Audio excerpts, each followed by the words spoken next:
Right now, you are reading about a world that was discovered before it was seen.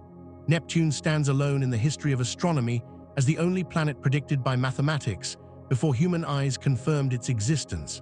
For centuries, astronomers searched the night sky with telescopes, cataloging stars and tracking planets that wandered against the fixed backdrop of constellations. Every known world had been found through patient observation, through the slow accumulation of sightings and measurements. Neptune shattered that tradition. It emerged from equations scrawled on paper, from mathematical reasoning that pointed to an invisible mass lurking in the darkness beyond Uranus. This discovery validated Newton's laws of gravity on an unprecedented scale and transformed astronomy from a science of observation into a discipline where theory could illuminate what telescopes had not yet revealed. The story begins not with Neptune itself, but with Uranus, the seventh planet discovered by William Herschel in 1781. Herschel's find had already been revolutionary.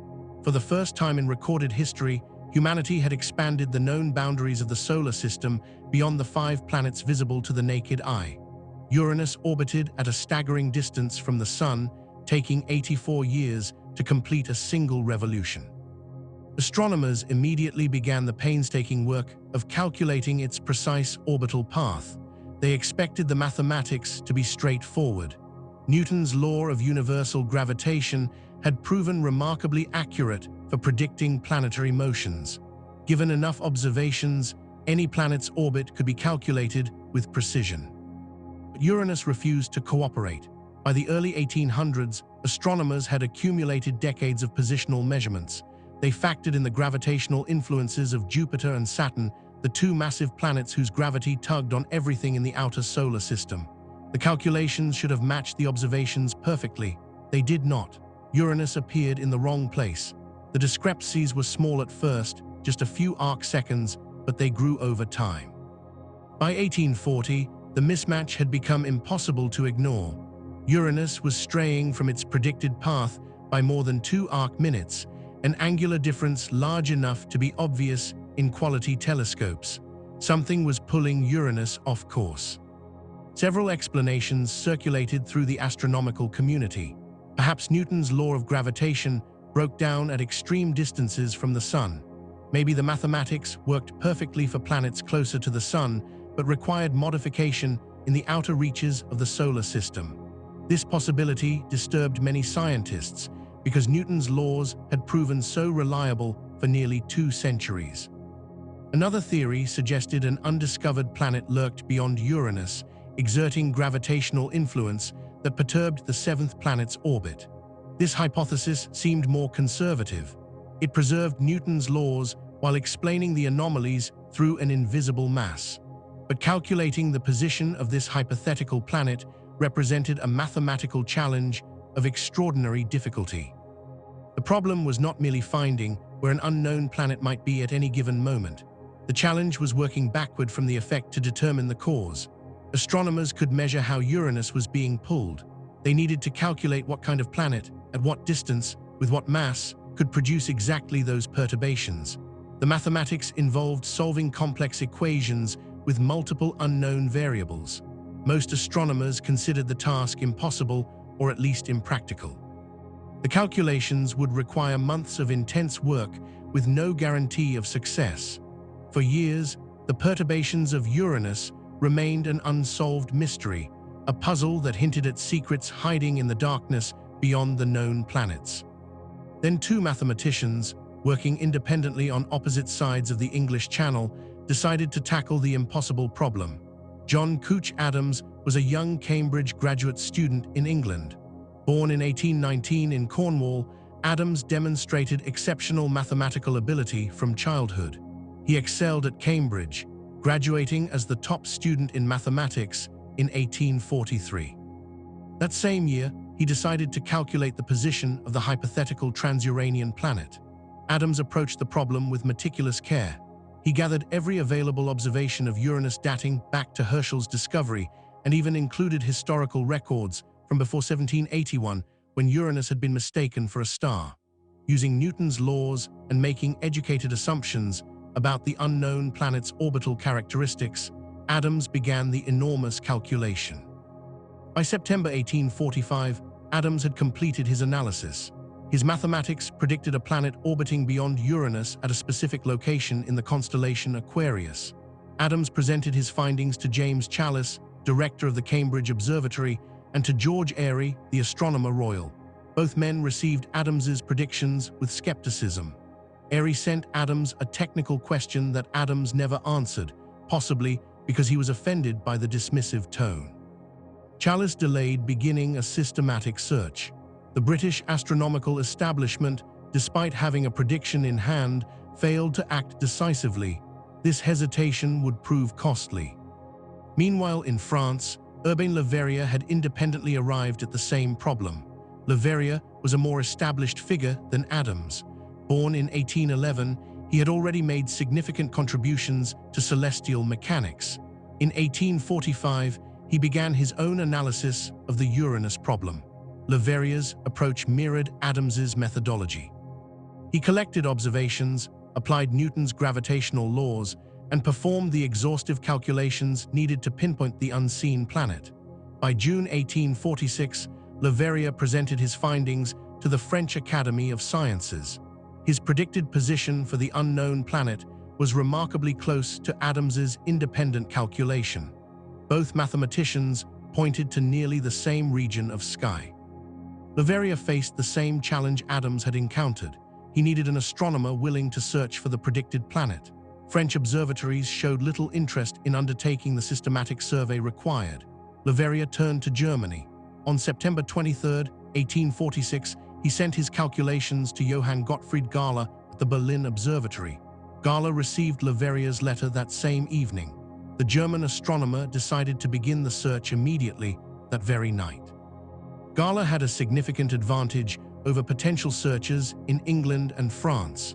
The Berlin Observatory possessed newly completed star charts for the region of sky where Le Verrier predicted the planet would appear. These charts showed the positions of stars in that area with exceptional accuracy. Galle pointed the observatory's 9-inch Fraunhofer refractor telescope toward the predicted coordinates. He was assisted by Heinrich Louis de Rest, a young astronomy student. The two men compared what they saw through the telescope to the positions marked on the star charts. Within the first hour of searching, de Rest noticed an 8th magnitude object that did not appear on the charts. The object was located just 1 degree away from Le Verrier's predicted position. Galle and de Rest spent the next 24 hours confirming their discovery. They observed the object move against the background stars, proving it was not a fixed star, but a planet orbiting the Sun. On September 25, 1846, Galle wrote to Le Verrier with the triumphant news. The predicted planet existed exactly where the mathematics had indicated. The announcement sent shockwaves through the astronomical world. For the first time in history, a celestial body had been discovered not through direct observation, but through mathematical prediction. The achievement validated Newton's law of universal gravitation in spectacular fashion. If the mathematics could predict an unseen planet billions of kilometers away, then the laws of physics truly were universal. They applied not just to Earth and the inner solar system, but to the furthest reaches of the Sun's domain. The discovery also demonstrated the power of mathematical astronomy. Theorists could now claim equal footing with observers. Equations had revealed what telescopes alone could not find. The discovery immediately sparked controversy over credit. Le Verrier received initial recognition because Galle had found the planet using Le Verrier's calculations. French scientists hailed Le Verrier as the sole discoverer. Then the British astronomical community revealed that Adams had completed similar calculations months before Le Verrier and had provided predictions to Airy and Challis. A bitter international dispute erupted. French astronomers argued that Adams had not published his results and that Airy and Challis had not acted on his predictions. British scientists countered that Adams deserved co-credit for independent discovery. The argument raged for years. Eventually, cooler heads prevailed. The astronomical community recognized that both Adams and Le Verrier had independently solved the same problem using similar methods and had arrived at nearly identical predictions. Both men deserved credit for the theoretical discovery, while Galle earned recognition for the observational confirmation. The planet itself needed a name. Leverrier initially proposed naming it after himself, a suggestion that met with widespread disapproval. The tradition of naming planets after Roman deities eventually won out. The name Neptune, god of the sea, was chosen. The planet's blue color, once observed through larger telescopes, seemed to fit the aquatic association. The discovery had an intriguing historical footnote. Researchers later found that Galileo Galilei had actually observed Neptune 234 years before its official discovery. In December 1612 and January 1613, Galileo was observing Jupiter's 4 large moons through his primitive telescope. He carefully recorded the positions of nearby stars in his notebooks. One of these supposed stars was actually Neptune, which happened to be in conjunction with Jupiter at that time. Galileo even noted that this particular star seemed to have moved between his observations. He wrote notes suggesting the object might not be a fixed star, but Neptune was moving through its retrograde period, and its motion was subtle enough that Galileo could not be certain. He never followed up on the observation, and Neptune remained unrecognized for more than 2 centuries. The mathematical discovery of Neptune fundamentally changed astronomy. It proved that human understanding of celestial mechanics had reached a sophisticated level. Scientists could now predict phenomena before observing them, could deduce the existence of invisible objects from their gravitational effects on visible ones. This methodology would later help astronomers discover Neptune's influence on yet more distant objects, leading to the prediction and eventual discovery of Pluto in 1930. Although Pluto was later reclassified as a dwarf planet, the technique remained valid. Mathematical astronomy had become an indispensable tool for exploring the cosmos. Neptune's story began with equations, with the power of human reason to illuminate darkness. What those equations revealed was a world stranger and more fascinating than anyone had imagined. Chapter 2: Portrait of an Ice Giant. Neptune hangs at the edge of the solar system like a sapphire in the void. At an average distance of 4,498,250,000 kilometers from the Sun, it orbits in near darkness. Sunlight reaching Neptune has traveled for more than 4 hours and arrives 900 times weaker than the light-bathing Earth. From Neptune's cloud tops, the Sun appears as merely a brilliant star, still brighter than any other, but no longer the overwhelming presence that dominates the inner solar system. This remote world is the 8th planet from the Sun and the 4th largest by diameter, but Neptune's size tells only part of the story. Its composition, internal structure, and physical characteristics reveal a world fundamentally different from the terrestrial planets of the inner system, and distinct even from the true gas giants Jupiter and Saturn.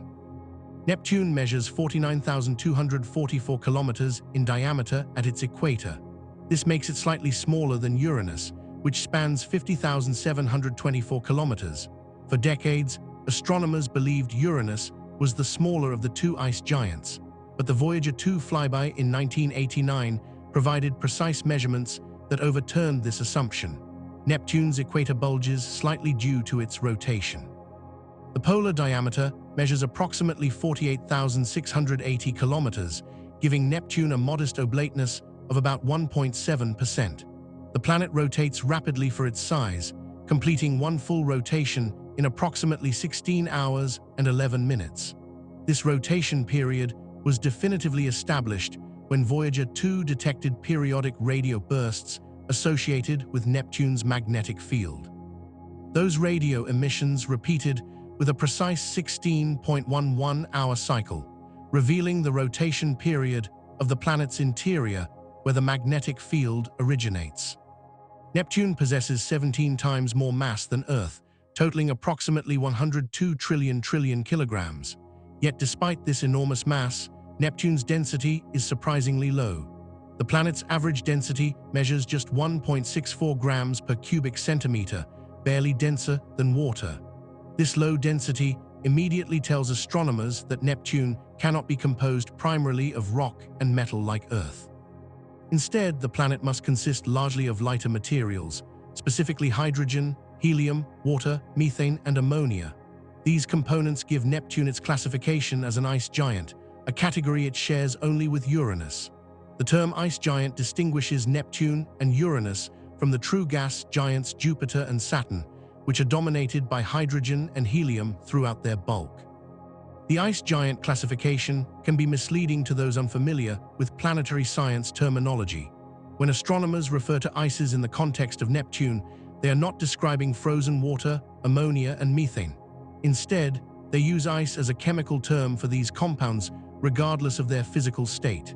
Deep inside Neptune, the immense pressures and temperatures transform these ices into hot, dense fluids.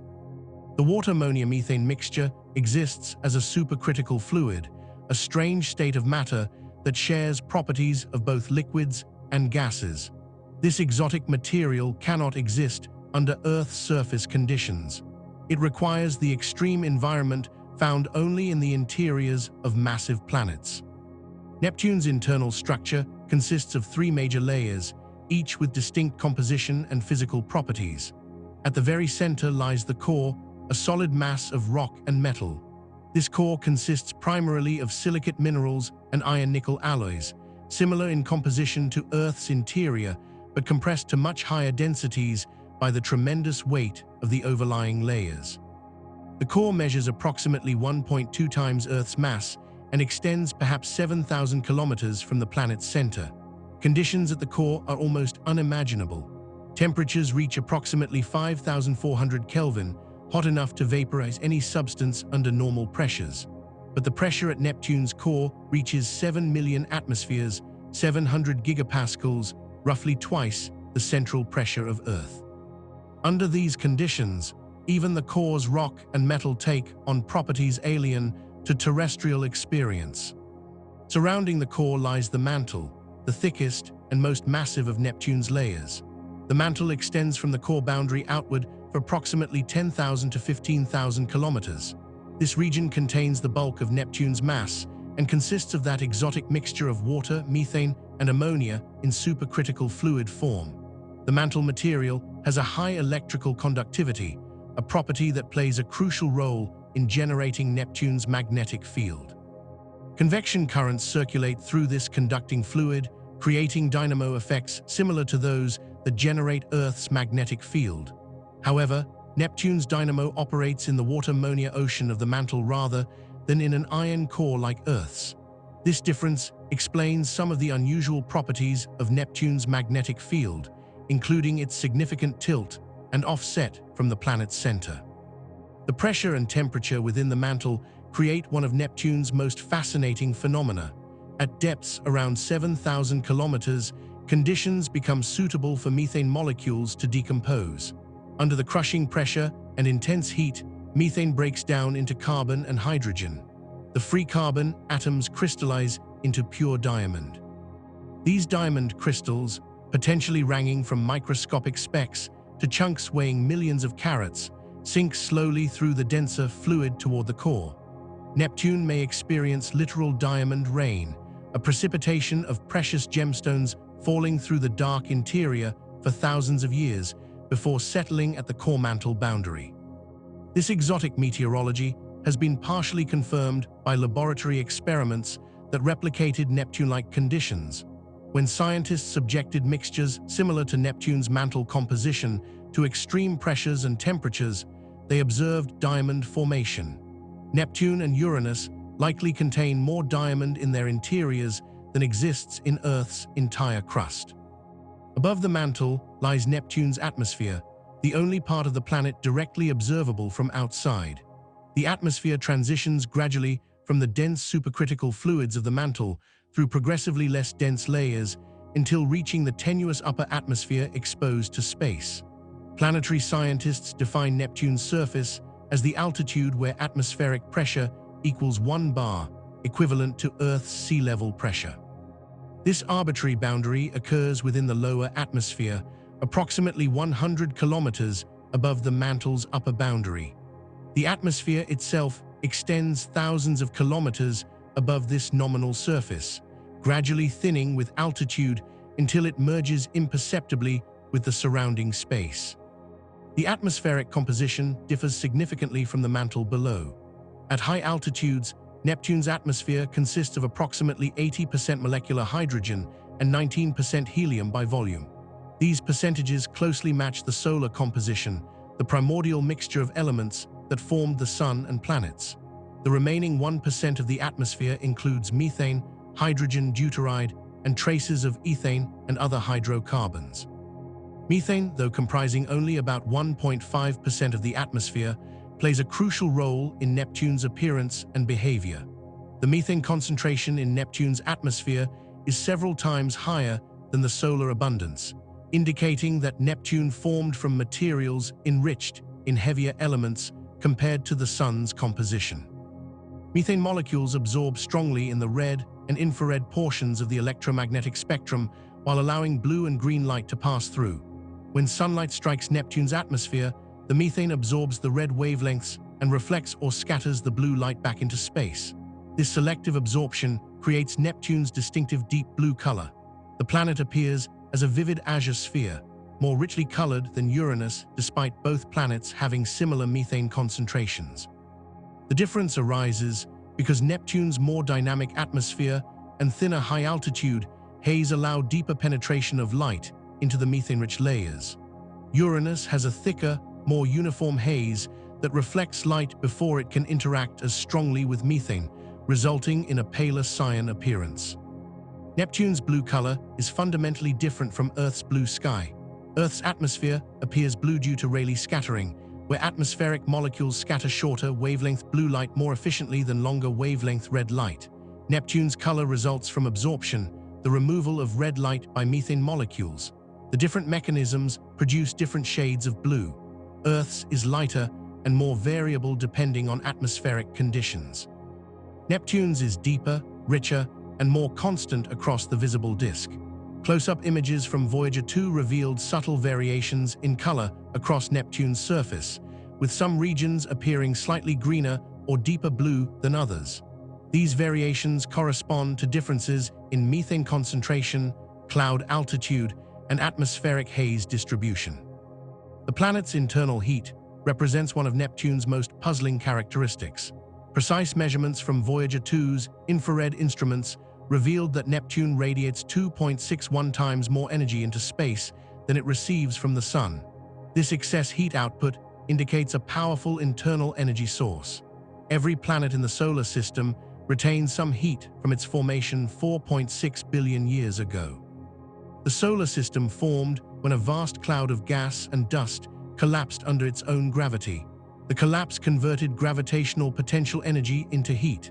The planets formed from the hot protoplanetary disk, and the largest planets trapped tremendous amounts of thermal energy in their massive interiors. Over billions of years, this primordial heat gradually leaks into space.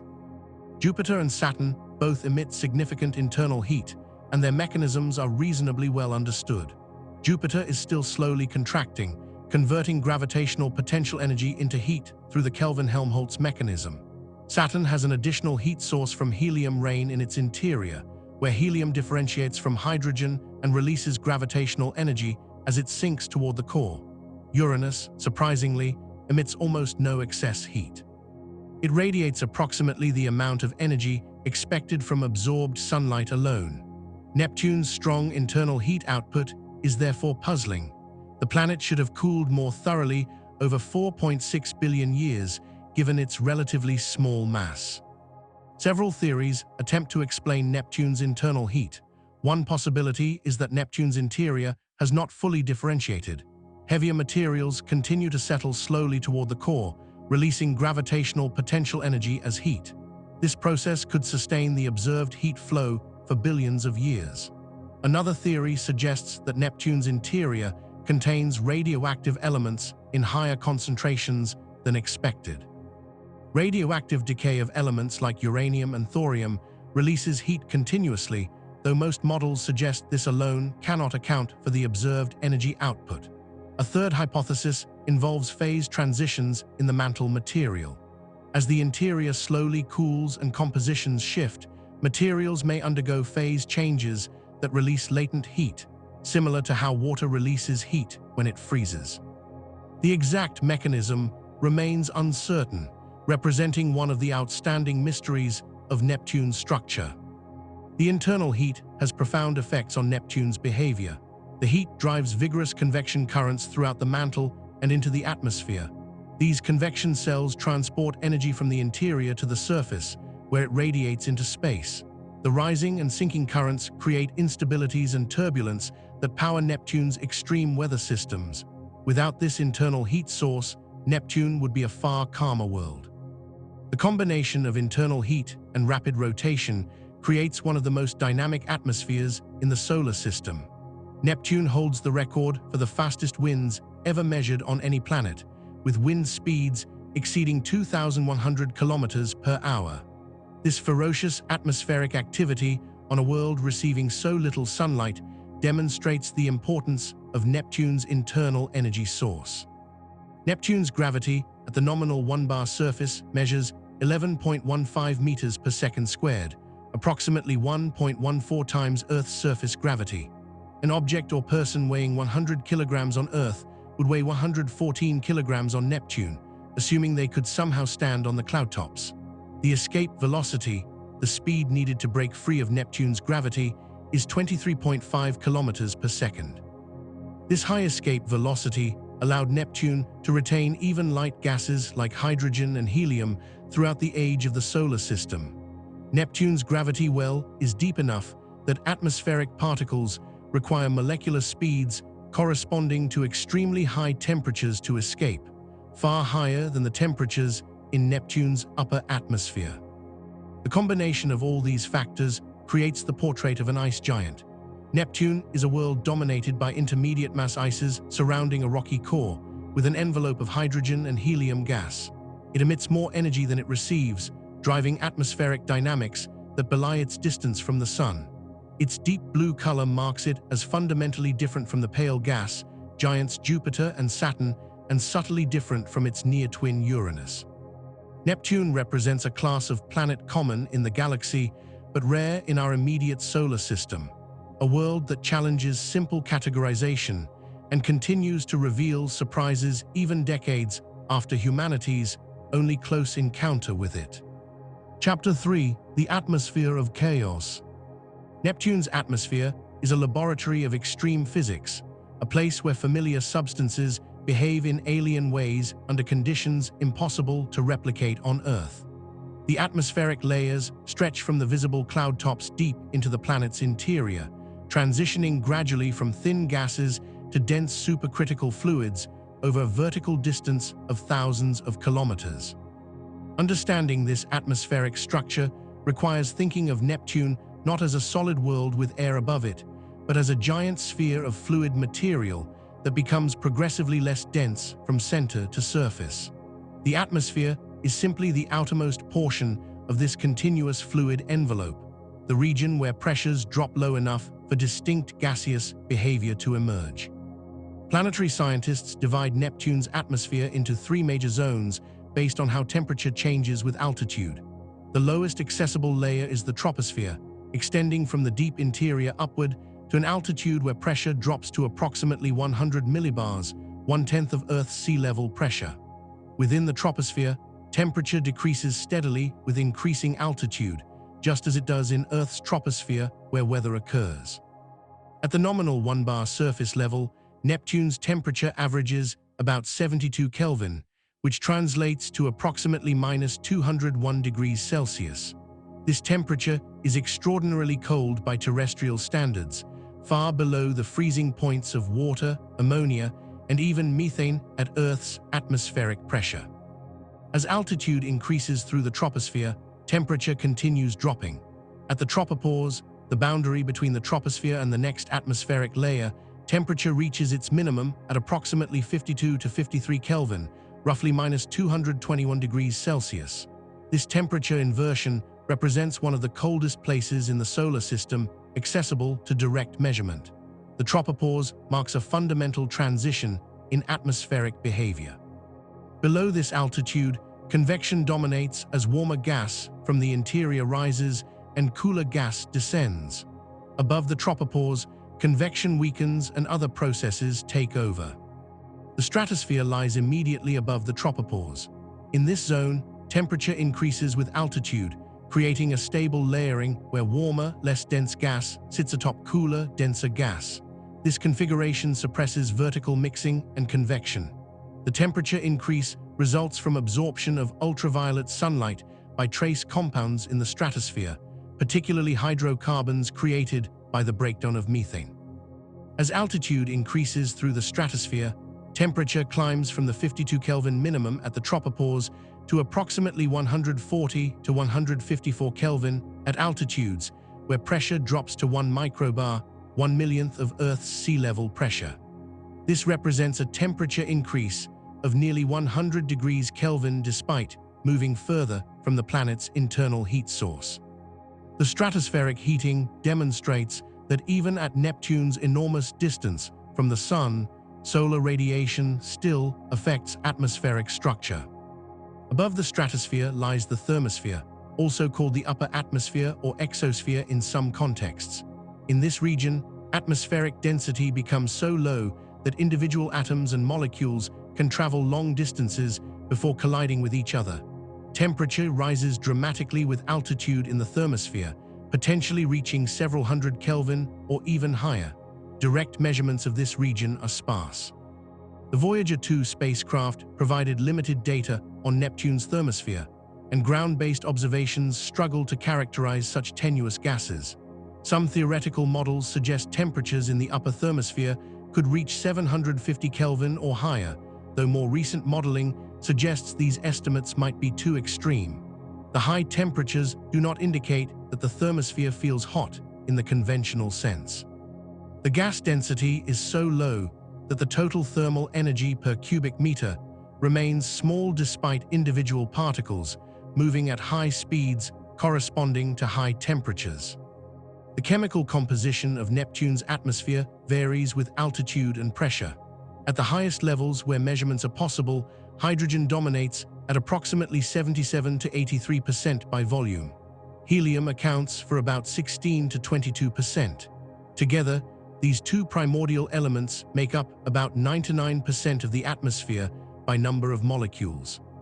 The hydrogen-helium ratio in Neptune's atmosphere is close to the solar ratio, suggesting Neptune formed from material with approximately the Sun's primordial composition, at least for these light elements.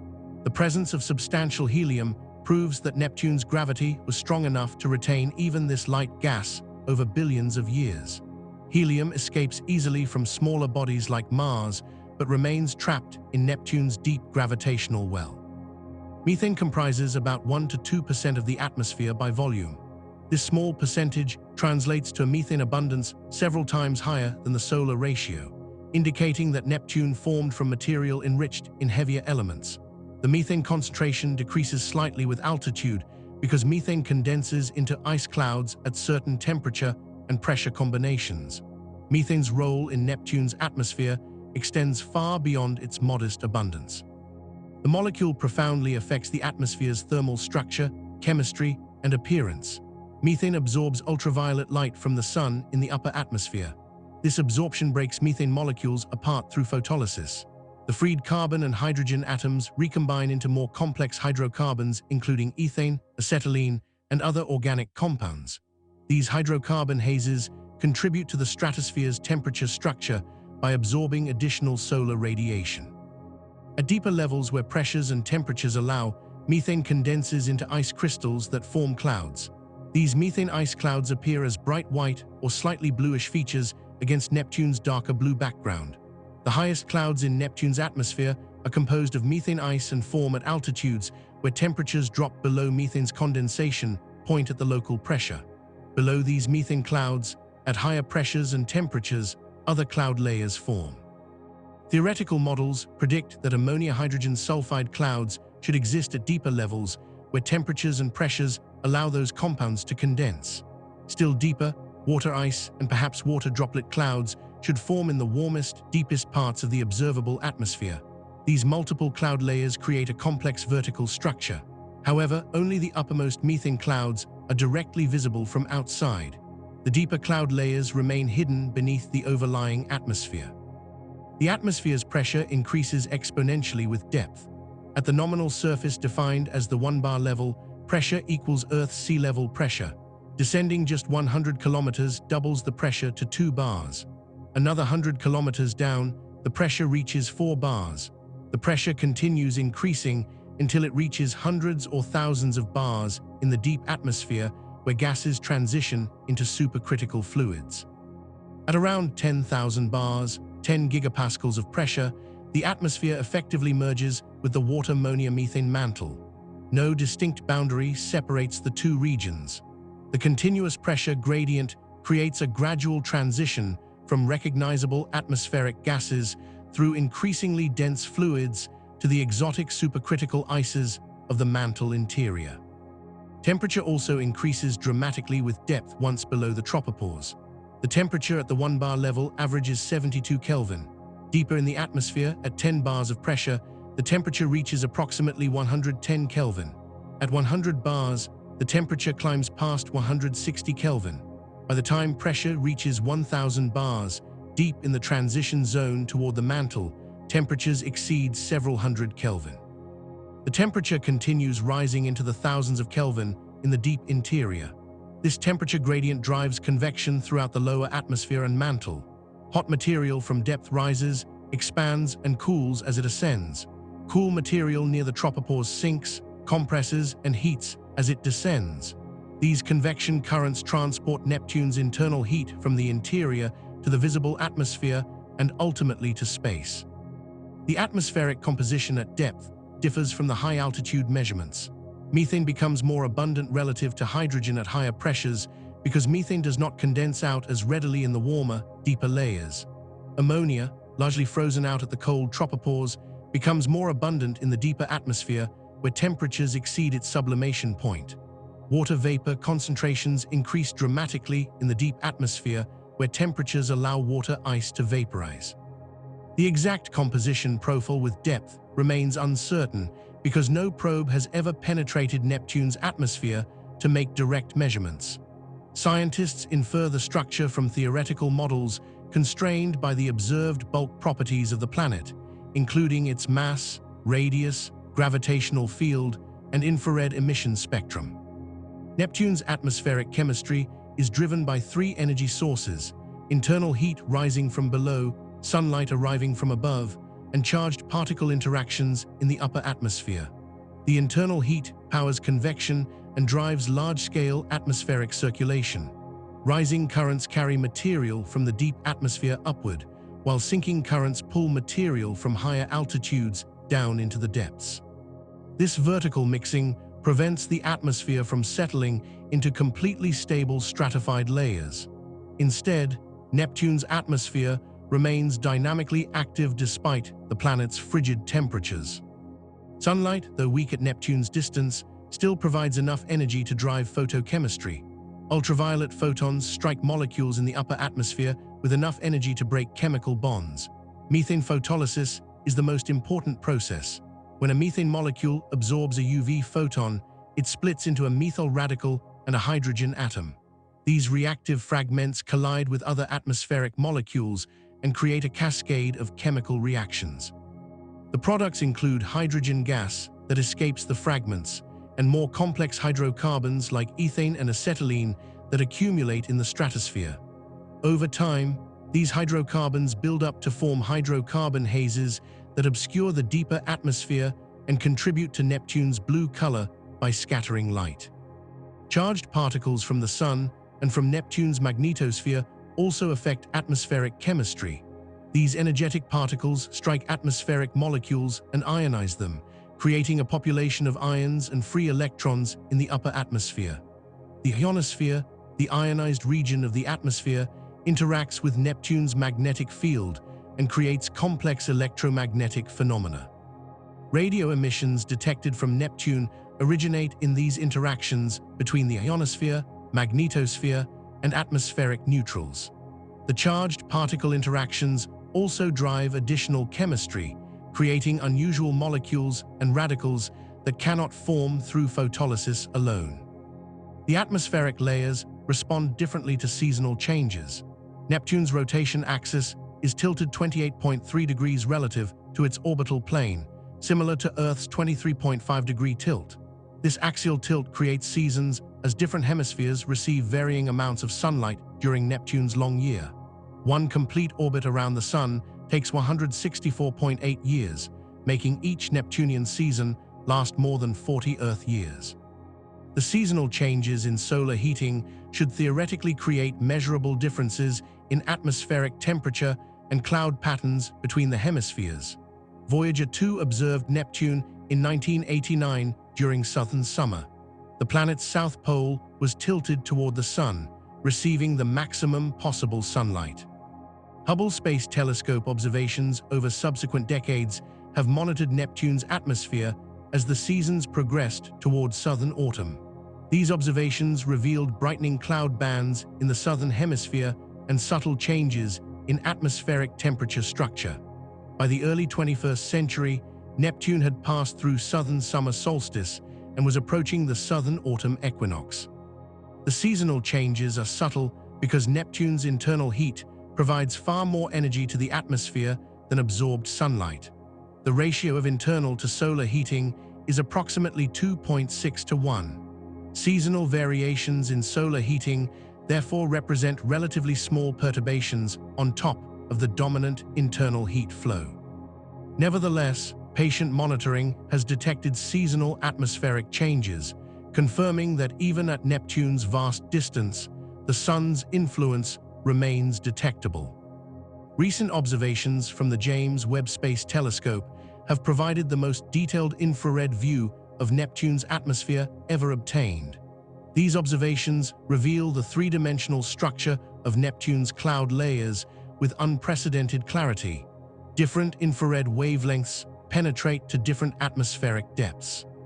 By imaging Neptune at multiple infrared wavelengths, astronomers can map which parts of the atmosphere are clear, which are obscured by high hazes, and where bright clouds reflect sunlight back into space.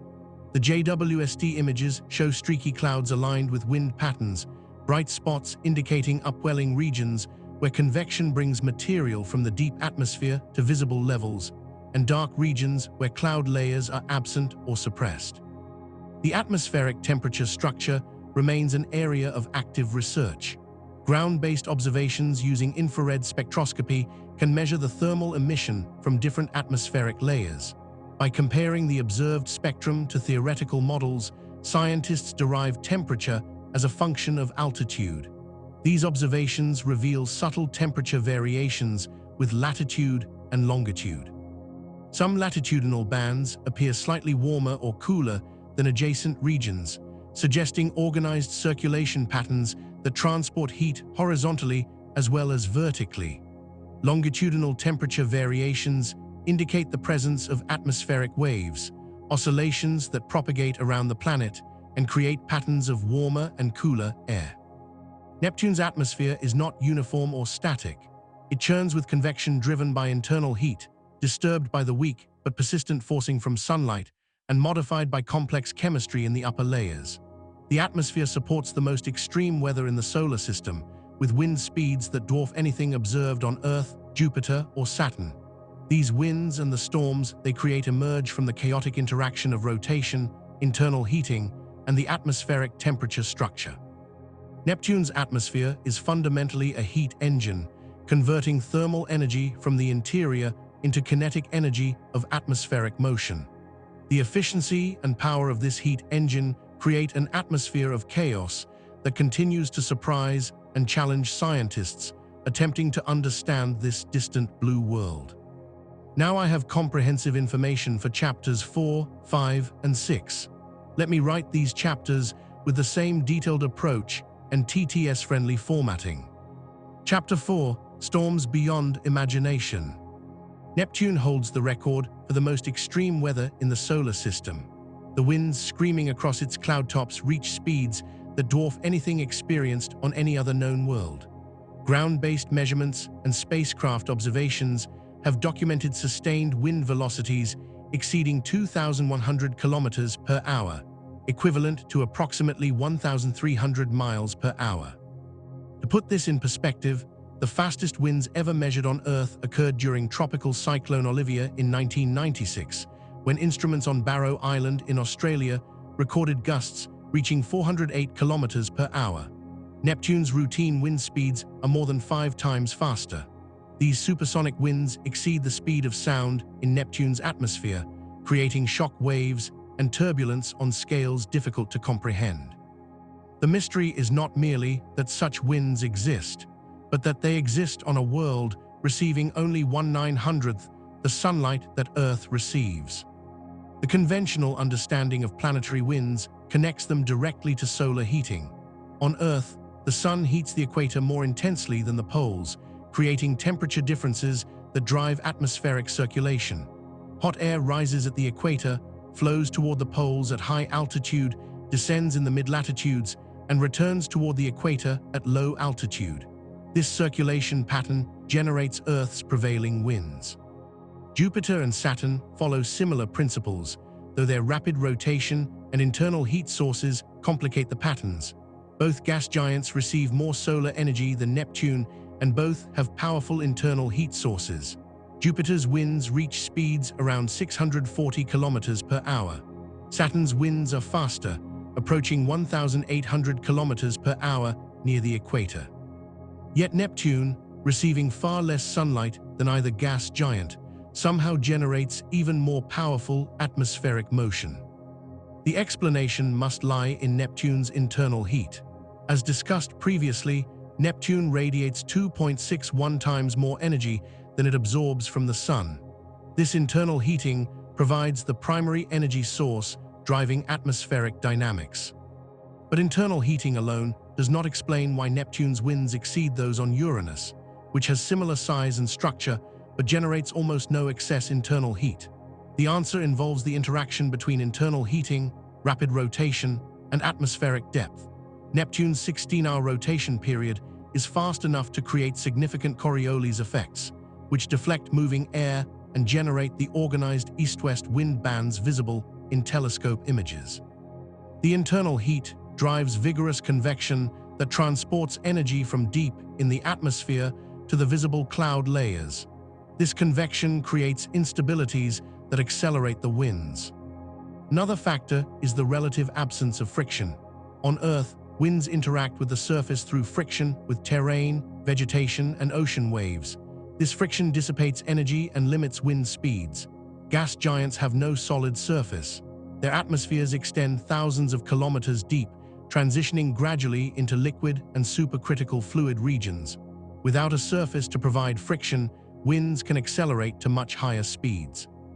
The only limiting factors are atmospheric turbulence and the planet's rotation rate.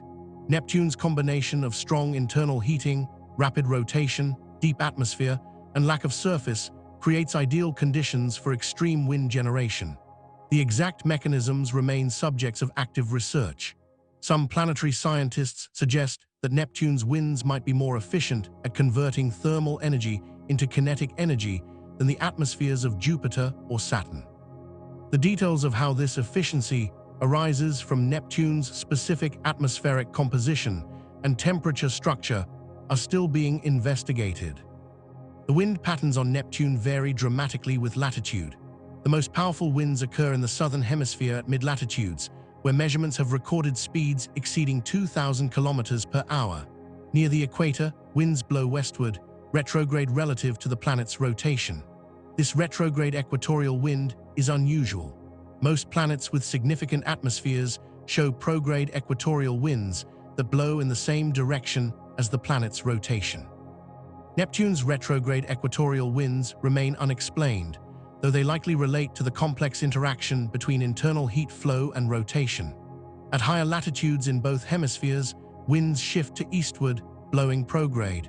The boundaries between these wind zones create shear regions where different wind speeds interact, generating turbulence and instabilities that spawn storms. The Great Dark Spot, discovered during Voyager 2's flyby in 1989, was the most prominent storm ever observed on Neptune. The spacecraft first detected the massive anticyclonic storm during its approach phase in June 1989. As Voyager 2 drew closer, the Great Dark Spot revealed itself as an enormous vortex roughly the size of Earth, measuring approximately 13,000 kilometers along its longest axis. The storm rotated counterclockwise, which indicates anticyclonic rotation in Neptune's southern hemisphere, where it appeared at approximately 27 degrees south latitude. The storm's dark appearance suggested it was not a dense cloud formation like Jupiter's Great Red Spot, but rather a hole in the methane cloud deck that allowed observers to see deeper into Neptune's darker lower atmosphere. Bright white clouds accompanied the Great Dark Spot along its edges, particularly on its southern and eastern boundaries. These companion clouds formed when the vortex's circulation patterns deflected atmospheric flow upward. As gas rose and encountered lower pressures, it expanded and cooled. The cooling caused methane to condense into ice crystals that formed bright white clouds visible against the darker background. The Great Dark Spot rotated completely around Neptune approximately every 18.3 hours, slightly longer than the planet's 16-hour rotation period. This difference indicated that the storm was drifting slowly relative to the underlying interior. The storm also showed complex internal structure with light and dark bands spiraling around its center. These bands suggested complex vertical motions within the vortex. Another storm feature observed by Voyager 2 earned the nickname Scooter because it moved around the planet faster than the Great Dark Spot. Scooter appeared as a bright white cloud complex located in Neptune's southern hemisphere. It completed a circuit around the planet every 16 hours, matching Neptune's rotation period almost exactly. Scientists believe Scooter might have been a plume of bright clouds rising from a deeper disturbance rather than a surface storm. Its rapid motion indicated it was located at an altitude where wind speeds matched the planet's rotation rate. The mechanism generating Scooter remains unknown, but the feature demonstrated that Neptune's atmosphere contained multiple distinct storm systems operating at different altitudes and speeds. A third storm system, designated Dark Spot 2 or Small Dark Spot, appeared in Voyager 2's images farther south than the Great Dark Spot. This smaller vortex measured approximately 5,000 kilometers across and showed similar characteristics to its larger companion. Dark Spot 2 also appeared as a hole in the methane cloud deck surrounded by bright companion clouds. The presence of multiple dark spots in Voyager 2's images suggested that these storm systems were common features of Neptune's atmosphere in 1989.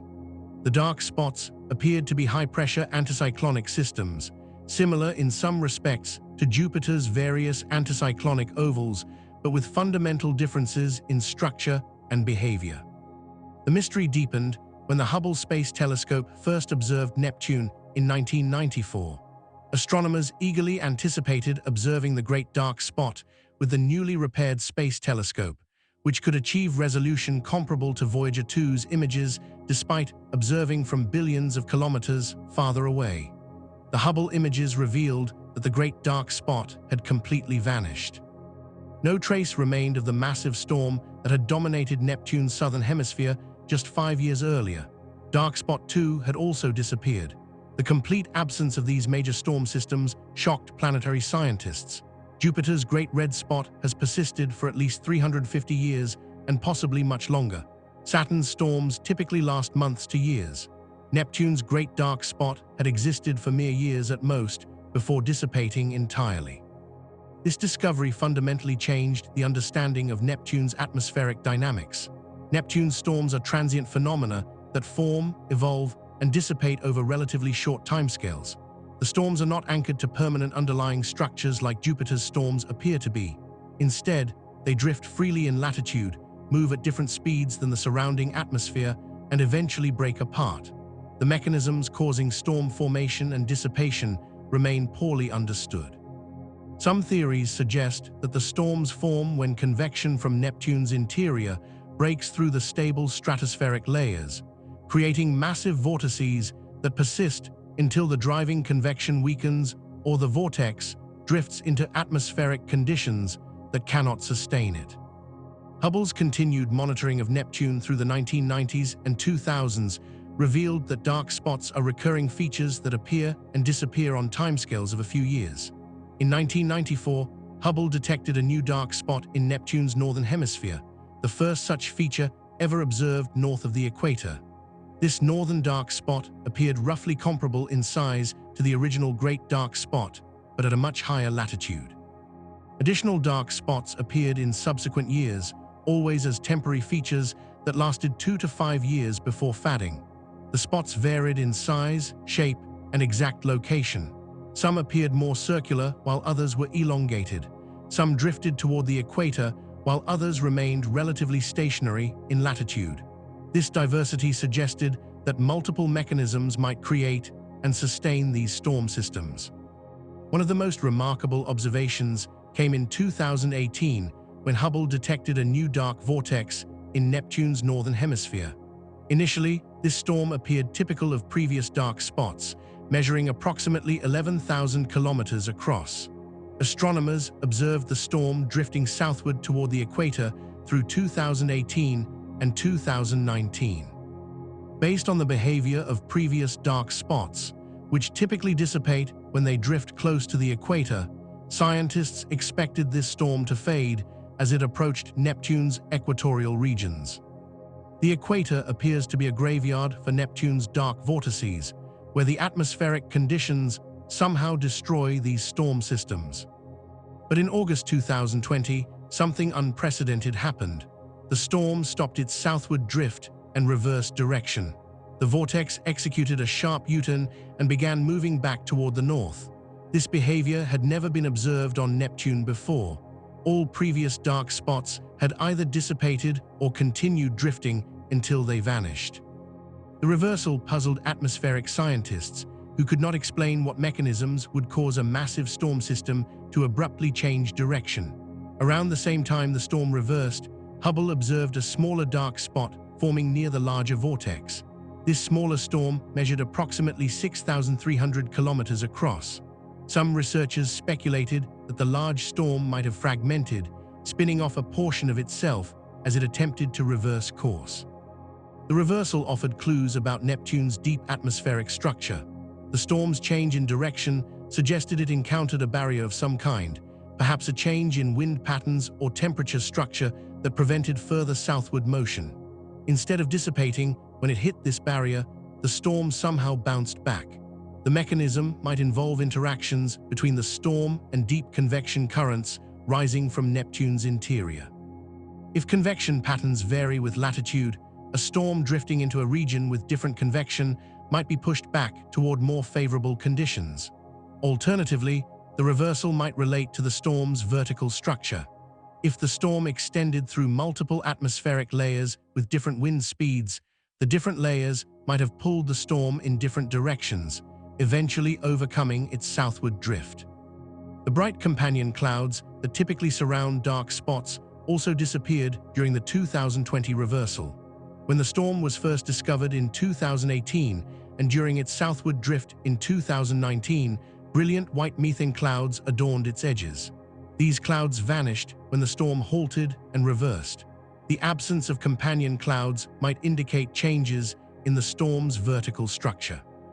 If the vortex's circulation weakened or changed character, the upward deflection of atmospheric flow that creates the bright clouds might have ceased. Alternatively, the loss of clouds might reflect changes in methane abundance or temperature at the storm's altitude. The cloud's absence provided evidence that Neptune's dark vortices undergo significant evolution as they move through different atmospheric regimes. Recent observations from the Hubble Space Telescope and the James Webb Space Telescope have continued monitoring Neptune's atmospheric activity. Additional dark spots have appeared in the northern hemisphere in the 2020s, confirming that these storm systems form regularly. The observations document the complete life cycle of these storms from initial appearance through growth, drift, and eventual dissipation or fragmentation.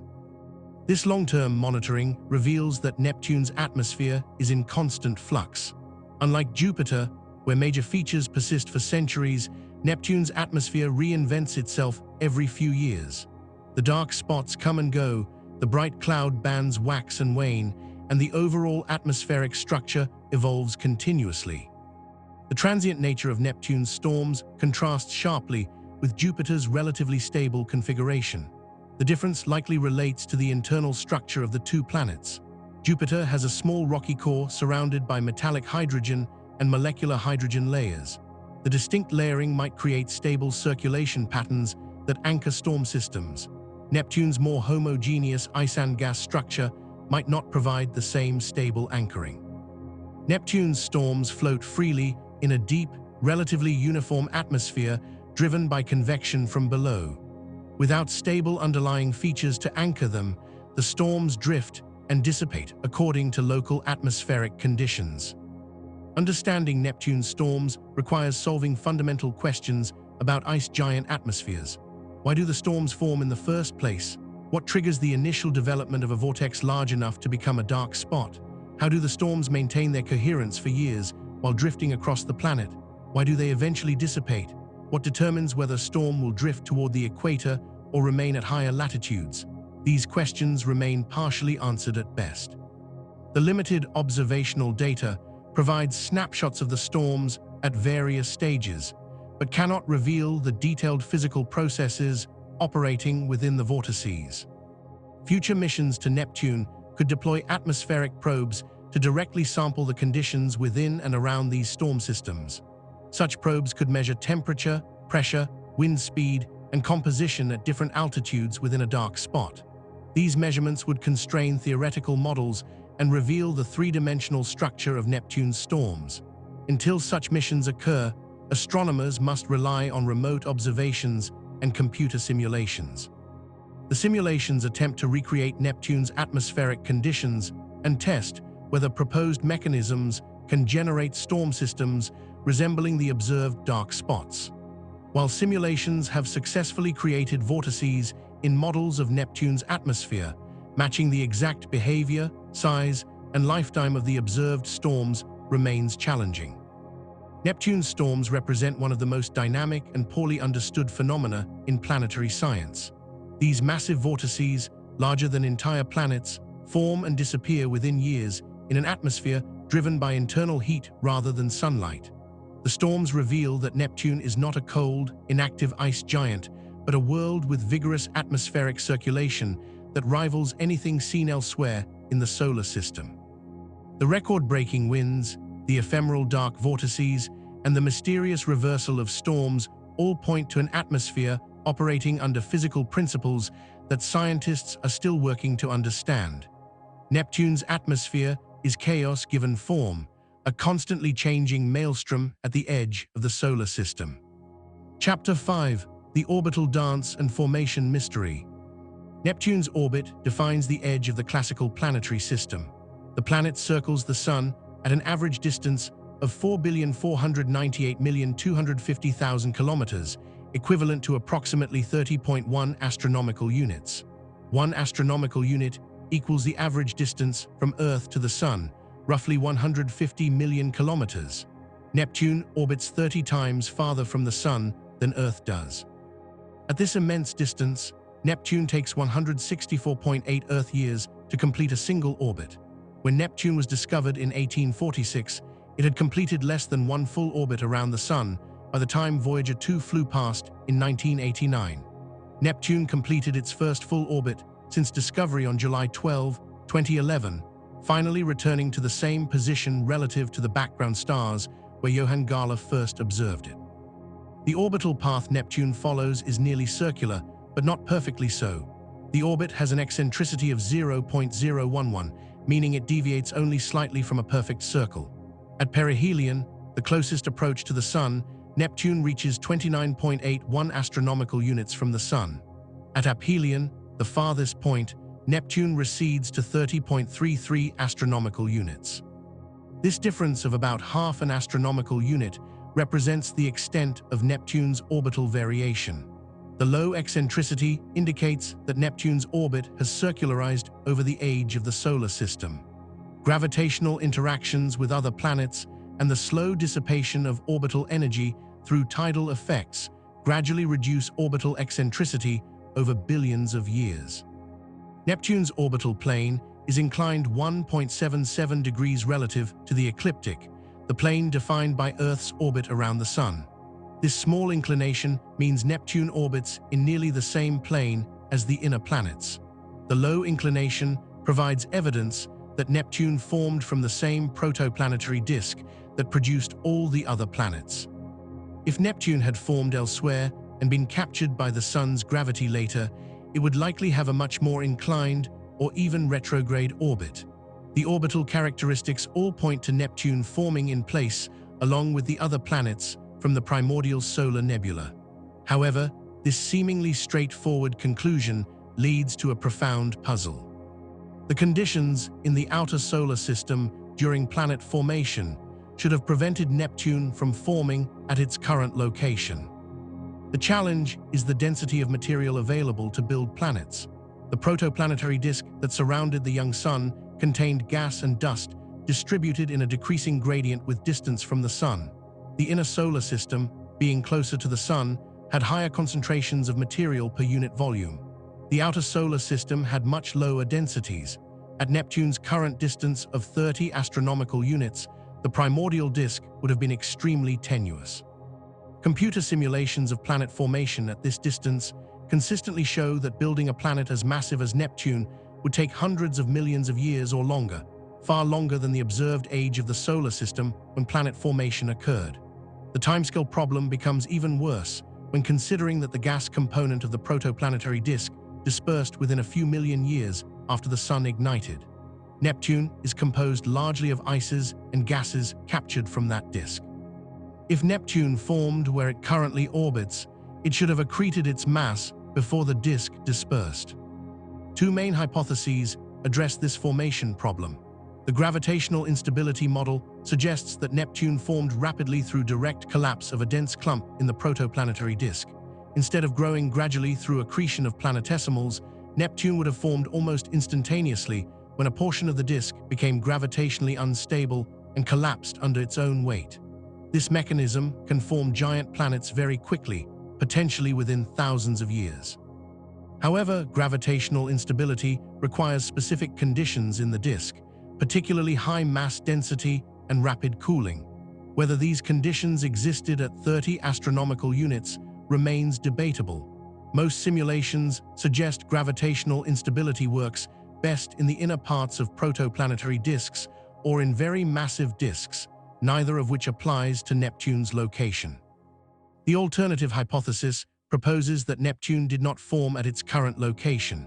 Instead, Neptune formed much closer to the Sun, where material densities were higher. Planets can form relatively quickly through core accretion at distances of 10 to 20 astronomical units from the Sun. In this scenario, Neptune formed in the region between Saturn and Uranus or just beyond Uranus. After forming, Neptune migrated outward through gravitational interactions with the remaining planetesimals in the outer solar system. Planetary migration is now recognized as a common process in planetary systems.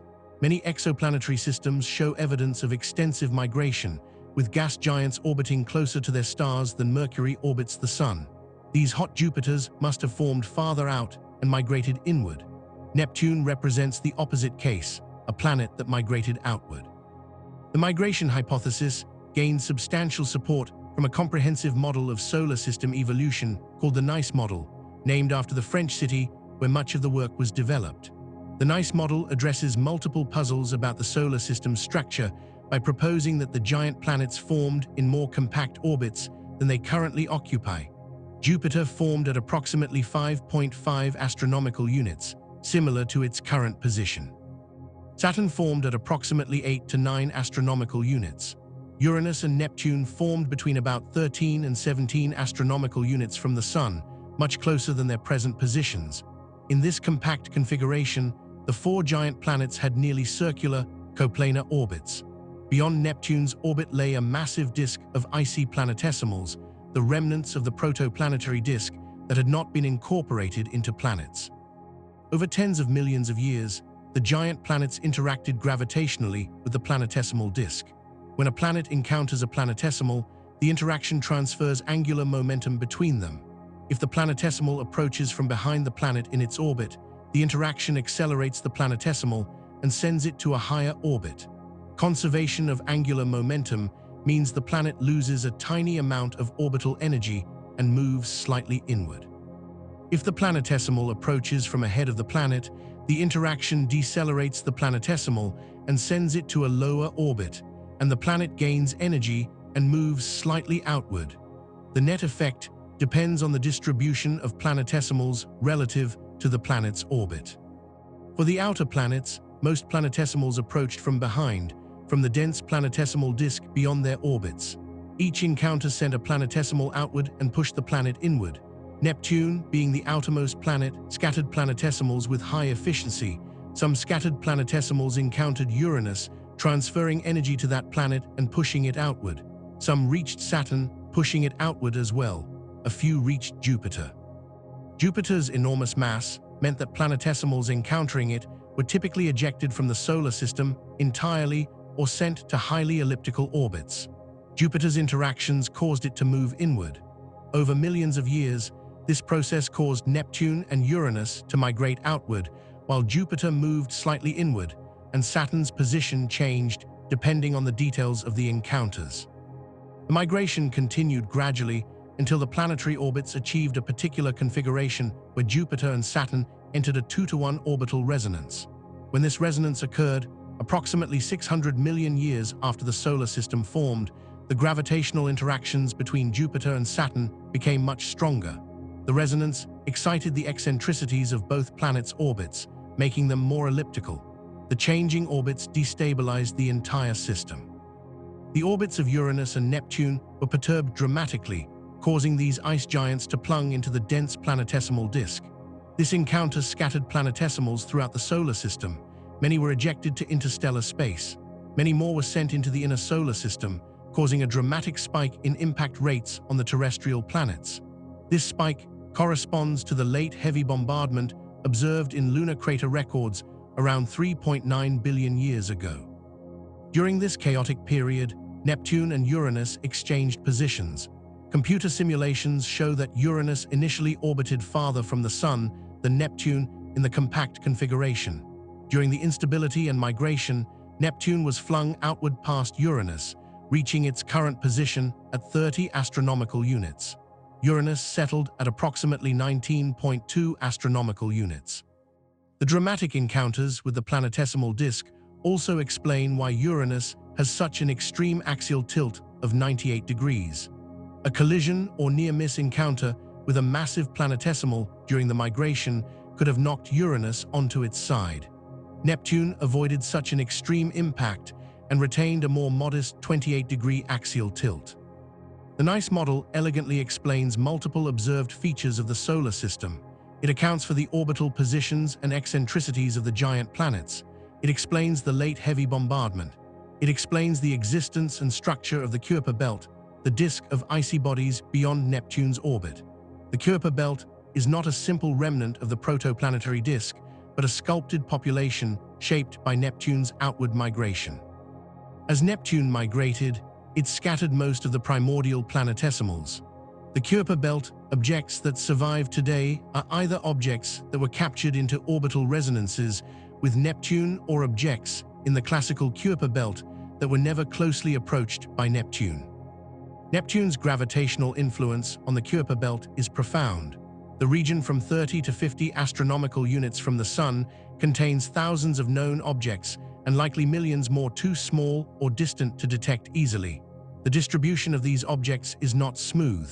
Certain orbital distances are heavily populated while others are nearly empty.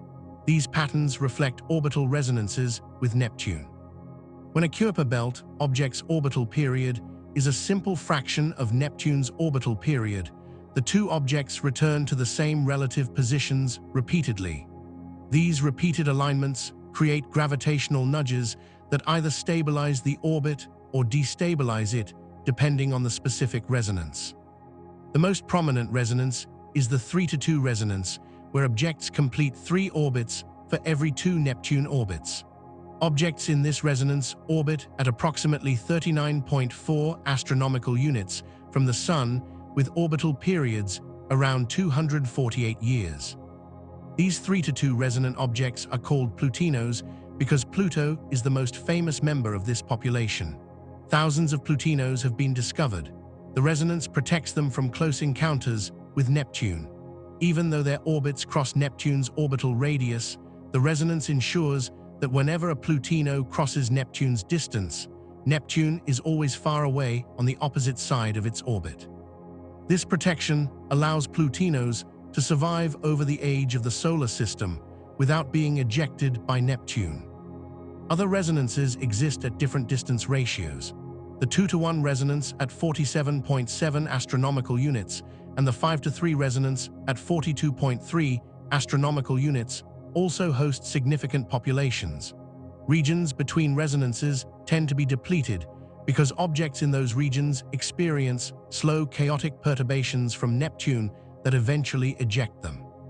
The resonance structure reveals Neptune's gravitational reach extending billions of kilometers beyond its orbit.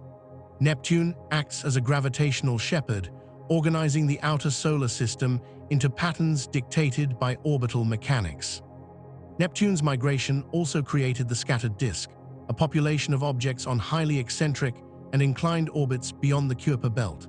These objects were scattered by close encounters with Neptune during the migration phase. Some scattered disk objects have orbits that take them from 30 astronomical units at perihelion to hundreds of astronomical units at aphelion. These extreme orbits result from the energy injection during Neptune encounters. The scattered disk likely contains more mass than the Kuiper belt proper and extends the influence of the solar system's planet formation process to enormous distances. The migration process may have transporting objects from the inner solar system outward. Some Kuiper belt objects show unexpectedly high densities or spectroscopic signatures, suggesting they contain materials that formed at higher temperatures than the outer solar system environment. These objects might have originated between Jupiter and Saturn and been scattered outward during the migration. Neptune effectively mixed material from different regions of the protoplanetary disk. This mixing complicates attempts to understand the original composition gradients in the disk, but also provides a record of the dynamic processes that shaped the solar system. Neptune's current orbit is stable over timescales of billions of years. The planet has settled into a configuration where gravitational interactions with the other giant planets no longer drive significant migration. The remaining planetesimal populations are too sparse to cause further movement. Neptune will likely remain at approximately 30 astronomical units from the Sun for the rest of the solar system's lifetime.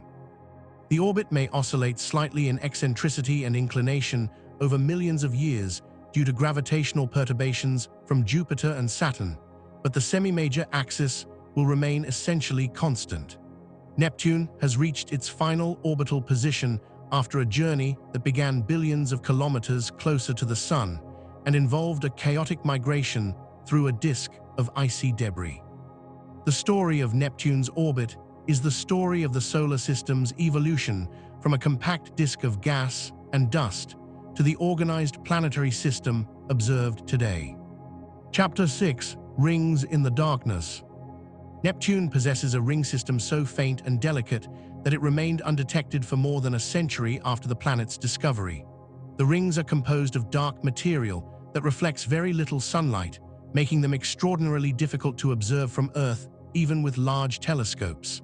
The existence of rings was suspected long before they were confirmed, based on indirect observations that hinted at material orbiting near the planet. The definitive discovery came during Voyager 2's flyby in 1989, when the spacecraft's cameras captured images of complete ring systems encircling Neptune. These rings are fundamentally different from Saturn's spectacular icy rings. Neptune's rings are tenuous, composed primarily of dark dust-sized particles, and include unique arc structures that challenge theoretical understanding of ring dynamics. The history of Neptune's ring discovery spans decades of puzzling observations. In the 1960s, astronomers began using stellar occultations to study planetary atmospheres and detect rings.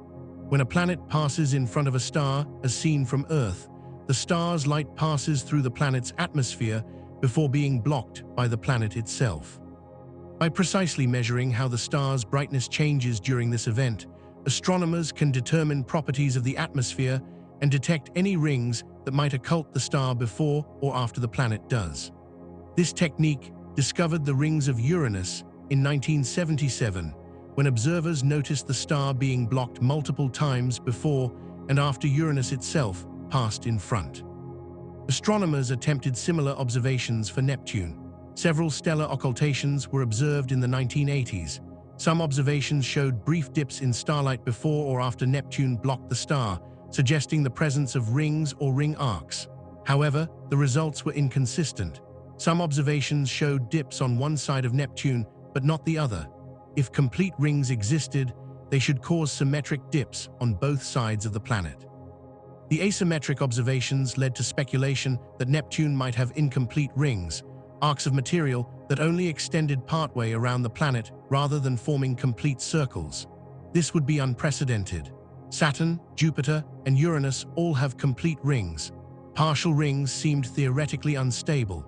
The ring particles should spread out over time due to collisions and differential orbital velocities until they formed a complete ring.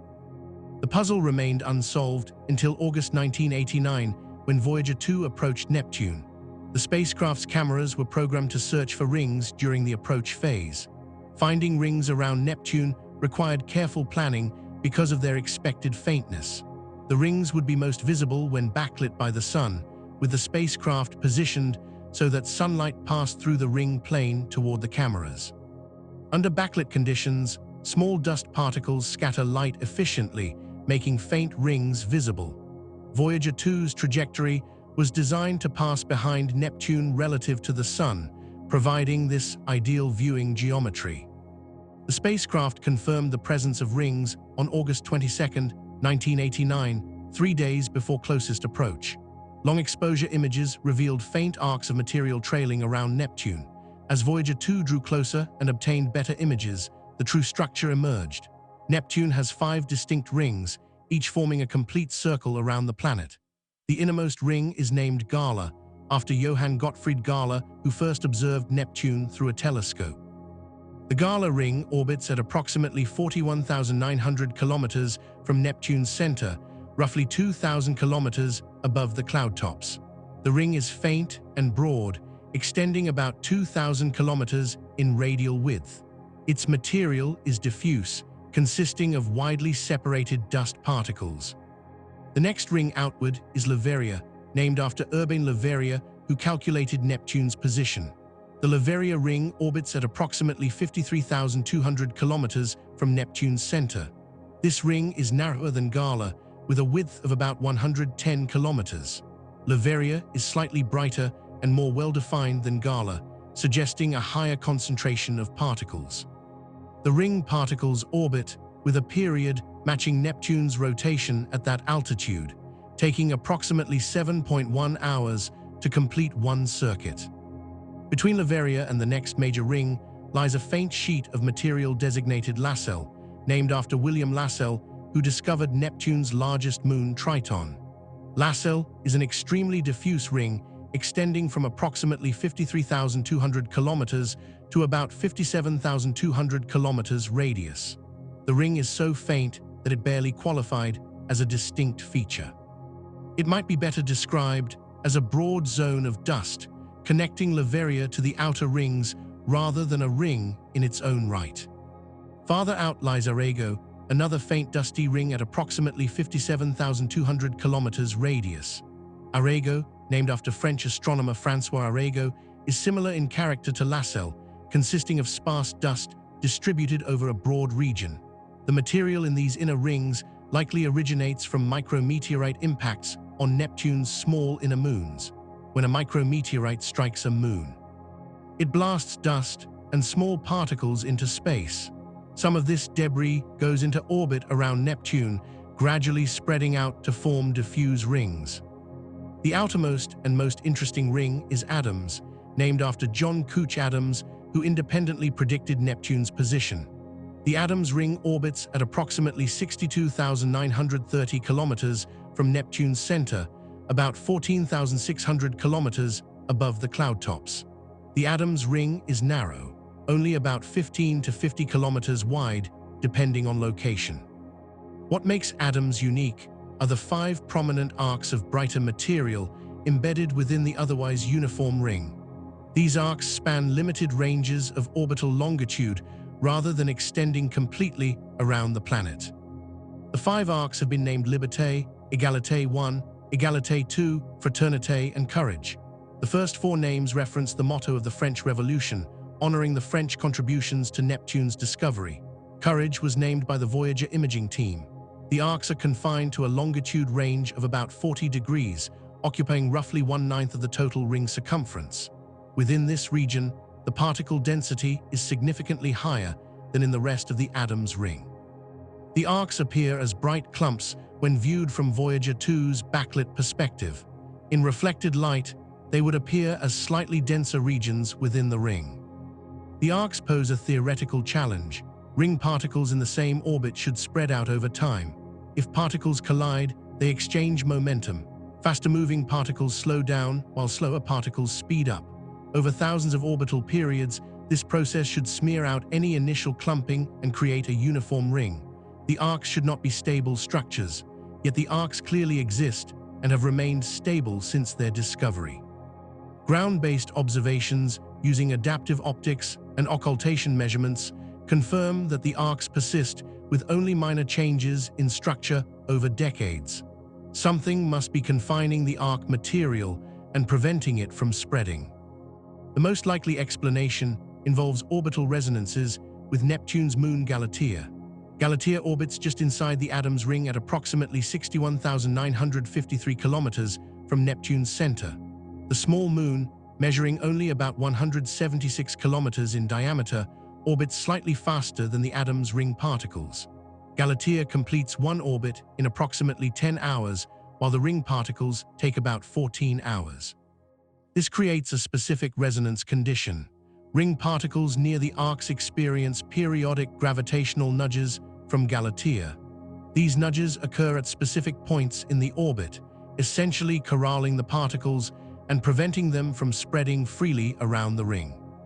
The resonance is an example of a corrotation resonance, where the pattern speed of a wave in the ring matches the orbital speed of particles at a specific radius.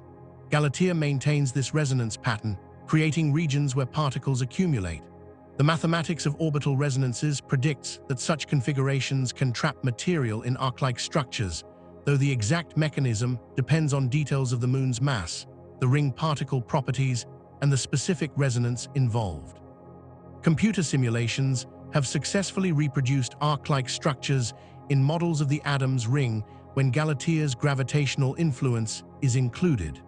The simulations show that the arcs can persist for thousands of years or longer as long as the resonance remains active.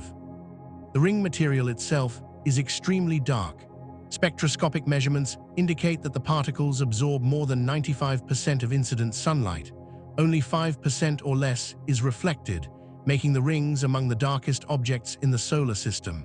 The low reflectivity suggests the ring material is composed of radiation-processed organic compounds or possibly silicate dust coated with carbon-rich material. One possibility is that the rings contain methane ice that has been darkened by radiation. High-energy particles and ultraviolet light from the sun break down methane molecules, creating complex organic tholins that appear reddish-black. This process occurs throughout the outer solar system wherever methane ice is exposed to space. The rings may also contain silicate dust from micrometeorite impacts on Neptune's moons. The small inner moons of Neptune are dark objects, reflecting only about 10% of incident light.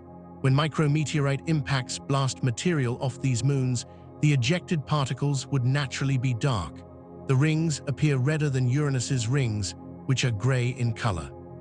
This color difference might indicate less water ice and more organic or silicate material in Neptune's rings compared to Uranus. The exact composition remains uncertain because spectroscopic observations of such faint rings are extremely challenging even for large ground-based telescopes. The particle sizes in the rings span a wide range. The backlit images from Voyager 2 show strong forward scattering, which indicates the presence of dust-sized particles ranging from micrometers to millimeters in diameter. These small particles are most visible under backlit conditions. However, the arcs in the Adam's ring also contain larger particles up to centimeters or possibly meters in size. These larger particles provide the mass that makes the arcs gravitationally significant. The size distribution likely follows a power law where smaller particles are more numerous than larger ones, typical of collisional populations where larger objects break down into smaller fragments over time. The origin of Neptune's rings remains uncertain. Two main scenarios are possible. The rings might be ancient, dating back to Neptune's formation 4.6 billion years ago. In this scenario, the rings formed from debris that never accreted into moons during the planet's formation. The rings would have evolved over billions of years through collisions, erosion by micrometeorite impacts, and interactions with Neptune's magnetosphere. However, dynamical studies suggest that rings should not survive for billions of years. Drag from Neptune's extended atmosphere and electromagnetic forces should cause ring particles to spiral into the planet over timescales of millions to tens of millions of years. If the rings are ancient, they must be continuously replenished by some source. The alternative scenario proposes that the rings are young, perhaps only millions of years old. In this model, the rings formed from the breakup of one or more small moons. A moon could break apart if it was struck by a large meteorite or if tidal forces from Neptune exceeded the moon's internal strength. When a moon breaks apart inside the Roche limit, the radius inside which tidal forces overcome gravitational binding, the fragments spread out into a ring. Over time, the fragments collide and grind each other down into smaller particles, creating the dust-rich rings observed today. This scenario explains why the rings appear dark. The parent moons would have been dark objects, and their fragmented debris naturally inherits that darkness. Evidence supporting the young rings hypothesis comes from the Adam's ring arcs. If the arcs formed from a recent moon disruption, perhaps within the last few thousand years, they would still appear as clumped structures. Given enough time, even with Galatea's resonant influence, the arcs should spread out and become more uniform. The persistence of well-defined arcs suggests the ring system is dynamically young, not in equilibrium. Alternatively, the arcs might be continuously replenished by ongoing micrometeorite bombardment of Galatea or other small moons, providing a steady source of fresh material that gets trapped in the resonance regions. Ground-based observations of Neptune's rings remain challenging despite improvements in telescope technology. Adaptive optics systems can partially correct for atmospheric blurring, and large telescopes like the Keck Observatory and the Very Large Telescope can image Neptune with resolution approaching 1/10 of an arcsecond. At Neptune's distance, this corresponds to spatial scales of a few thousand kilometers, enough to detect the Adam's ring arcs, but not enough to resolve fine structure. Occultation observations provide better radial resolution. When a star passes behind Neptune's rings, the star's light dims slightly as ring particles block some of the light. By precisely timing these dips and measuring their depth, astronomers can determine the radial structure of the rings with kilometer-scale precision. These ongoing observations reveal that Neptune's rings are dynamic. The brightness and structure of the Adam's ring arcs vary slightly over time. Some arcs appear to be brightening while others dim.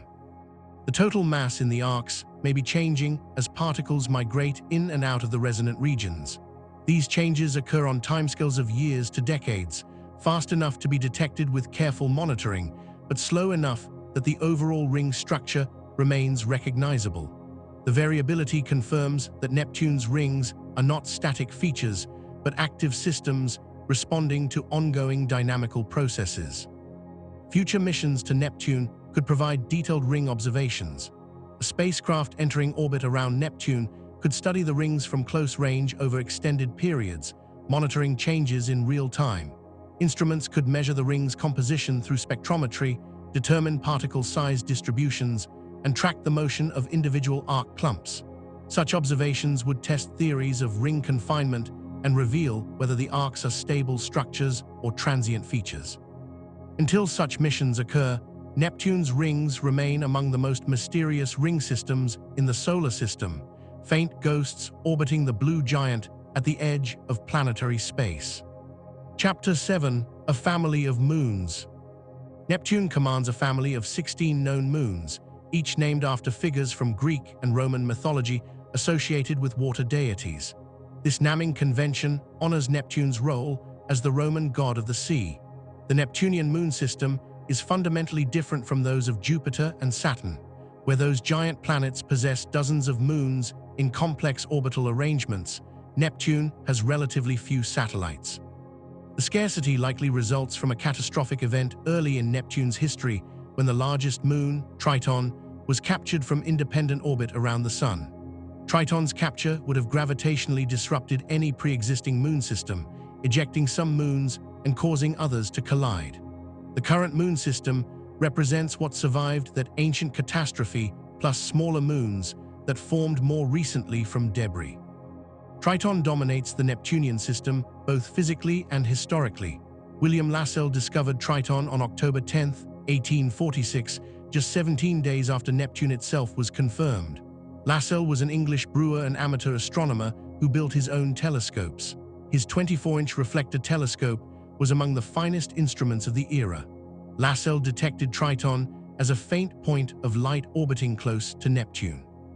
The discovery came remarkably quickly given the difficulty of observing Neptune, which appears as merely a small disk, even in large telescopes. Triton orbits Neptune at a distance of 355,000 kilometers, completing one orbit every 5.88 Earth days. The moon measures 2,706 kilometers in diameter, making it the seventh largest moon in the solar system. Triton is larger than Pluto and more than 3/4 the diameter of Earth's moon. What makes Triton extraordinary is its retrograde orbit. Almost all large moons in the solar system orbit their planets in prograde fashion, meaning they orbit in the same direction the planet rotates. This prograde motion is a natural consequence of moon formation from the disk of material surrounding a newly formed planet. Material in the disk orbits in the same direction as the planet's rotation, and moons forming from that material inherit this motion. Triton orbits Neptune backward, in the opposite direction of Neptune's rotation. This retrograde motion proves that Triton did not form from a disk around Neptune. Instead, Triton must have formed independently elsewhere in the solar system and was later captured by Neptune's gravity. The most likely origin for Triton is the Kuiper belt, the vast region of icy bodies beyond Neptune's orbit. Triton's size, density, and composition closely resemble those of Pluto and other large Kuiper belt objects.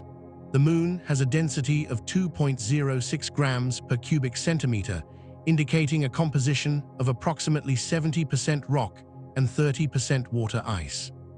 Spectroscopic observations reveal that Triton's surface is covered with nitrogen ice, water ice, carbon dioxide ice, and methane ice. This composition matches the surfaces of large Kuiper belt objects. Triton likely formed in the Kuiper belt or beyond and wandered into Neptune's gravitational sphere of influence during the epoch of planetary migration described in Chapter 5. When Triton passed close to Neptune, gravitational interactions with the planet or with material in orbit around Neptune extracted enough energy from Triton's orbit to capture it. The capture process would have initially placed Triton in a highly eccentric orbit. Over millions of years, tidal interactions between Neptune and Triton gradually circularized the orbit. These tidal forces generated enormous amounts of heat inside Triton, enough to melt much of the Moon's interior. The heating drove geological activity that resurfaced Triton, erasing ancient craters. Today, Triton's orbit is nearly perfectly circular, with an eccentricity of just 0.000016. The secularization process continues even now. Tidal forces are gradually slowing Triton's orbital motion, causing the Moon to spiral slowly inward toward Neptune. In approximately 3.6 billion years, Triton will reach Neptune's Roche limit, the distance at which tidal forces will overcome the Moon's internal strength. Triton will break apart, creating a spectacular ring system around Neptune far more extensive than Saturn's current rings. Eventually, the ring particles will spiral into Neptune's atmosphere. Triton is doomed, its fate sealed by the same tidal forces that made it geologically active. August 25, 1989, revolutionized understanding of this moon. The spacecraft passed within 40,000 kilometers of Triton's surface, close enough to image features as small as a few hundred meters across. The images revealed one of the most geologically complex and bizarre surfaces in the solar system. Much of Triton's surface is covered with cantaloupe terrain, a nickname describing the pitted and dimpled texture resembling the skin of a cantaloupe melon. The terrain consists of oval depressions 30 to 40 kilometers across, separated by ridges. Scientists believe these features formed through diapirism, a process where less dense material rises through denser material, like wax in a lava lamp. Warm, less dense ice from Triton's interior pushed upward through the colder, denser surface ice, creating the distinctive pitted pattern. The cantaloupe terrain covers much of Triton's northern hemisphere and represents one of the youngest surfaces in the solar system, with very few impact craters. Triton's southern hemisphere features the South Polar Cap, a vast expanse of pinkish nitrogen and methane ice covering approximately 1/3 of the visible surface. The pink color comes from organic compounds called tholins, created when ultraviolet sunlight and charged particles strike methane ice and trigger chemical reactions. The South Polar Cap was tilted toward the sun during Voyager's flyby, receiving maximum sunlight during Triton's summer. The seasonal heating of the nitrogen ice creates unique phenomena. Dark streaks extend across the polar cap, apparently wind-blown deposits of dark material. Some streaks extend for more than 150 kilometers downwind from their sources. The most dramatic discovery was active cryovolcanism. Voyager 2's images captured dark plumes erupting from Triton's surface. The plumes consisted of nitrogen gas carrying dark particles, possibly organic compounds or silicate dust. The plumes rose up to 8 kilometers above the surface before being blown horizontally by upper atmospheric winds, creating the dark streaks observed across the polar cap. The eruption mechanism differs from terrestrial volcanism. On Earth, volcanic eruptions are driven by molten rock and dissolved gases.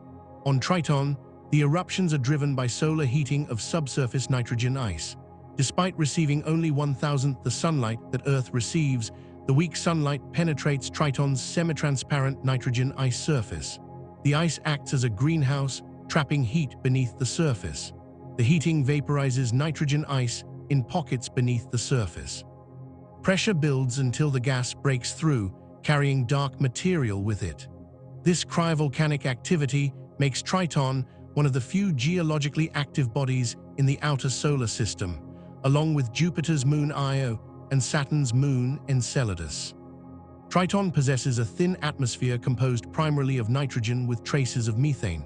The atmospheric pressure at the surface is only 14 microbars, about 70,000 times thinner than Earth's atmosphere. This tenuous atmosphere is in equilibrium with the nitrogen ice on the surface. During summer, sublimation of ice adds gas to the atmosphere, increasing the pressure. During winter, nitrogen freezes out, depleting the atmosphere. Observations over decades have detected variations in Triton's atmospheric pressure consistent with seasonal changes. The atmosphere is dense enough to support winds that transport the dark material from the cryovolcanic plumes across the polar cap. The atmosphere also creates a greenhouse effect that contributes to the subsurface heating driving the plumes. Recent analyses of Voyager 2 data, combined with theoretical modeling, suggest that Triton may harbor a subsurface ocean beneath its icy shell. Several lines of evidence support this possibility. Triton's continued geological activity requires an internal heat source. Tidal heating from the orbital circularization process could have generated enough heat in the past to melt the interior.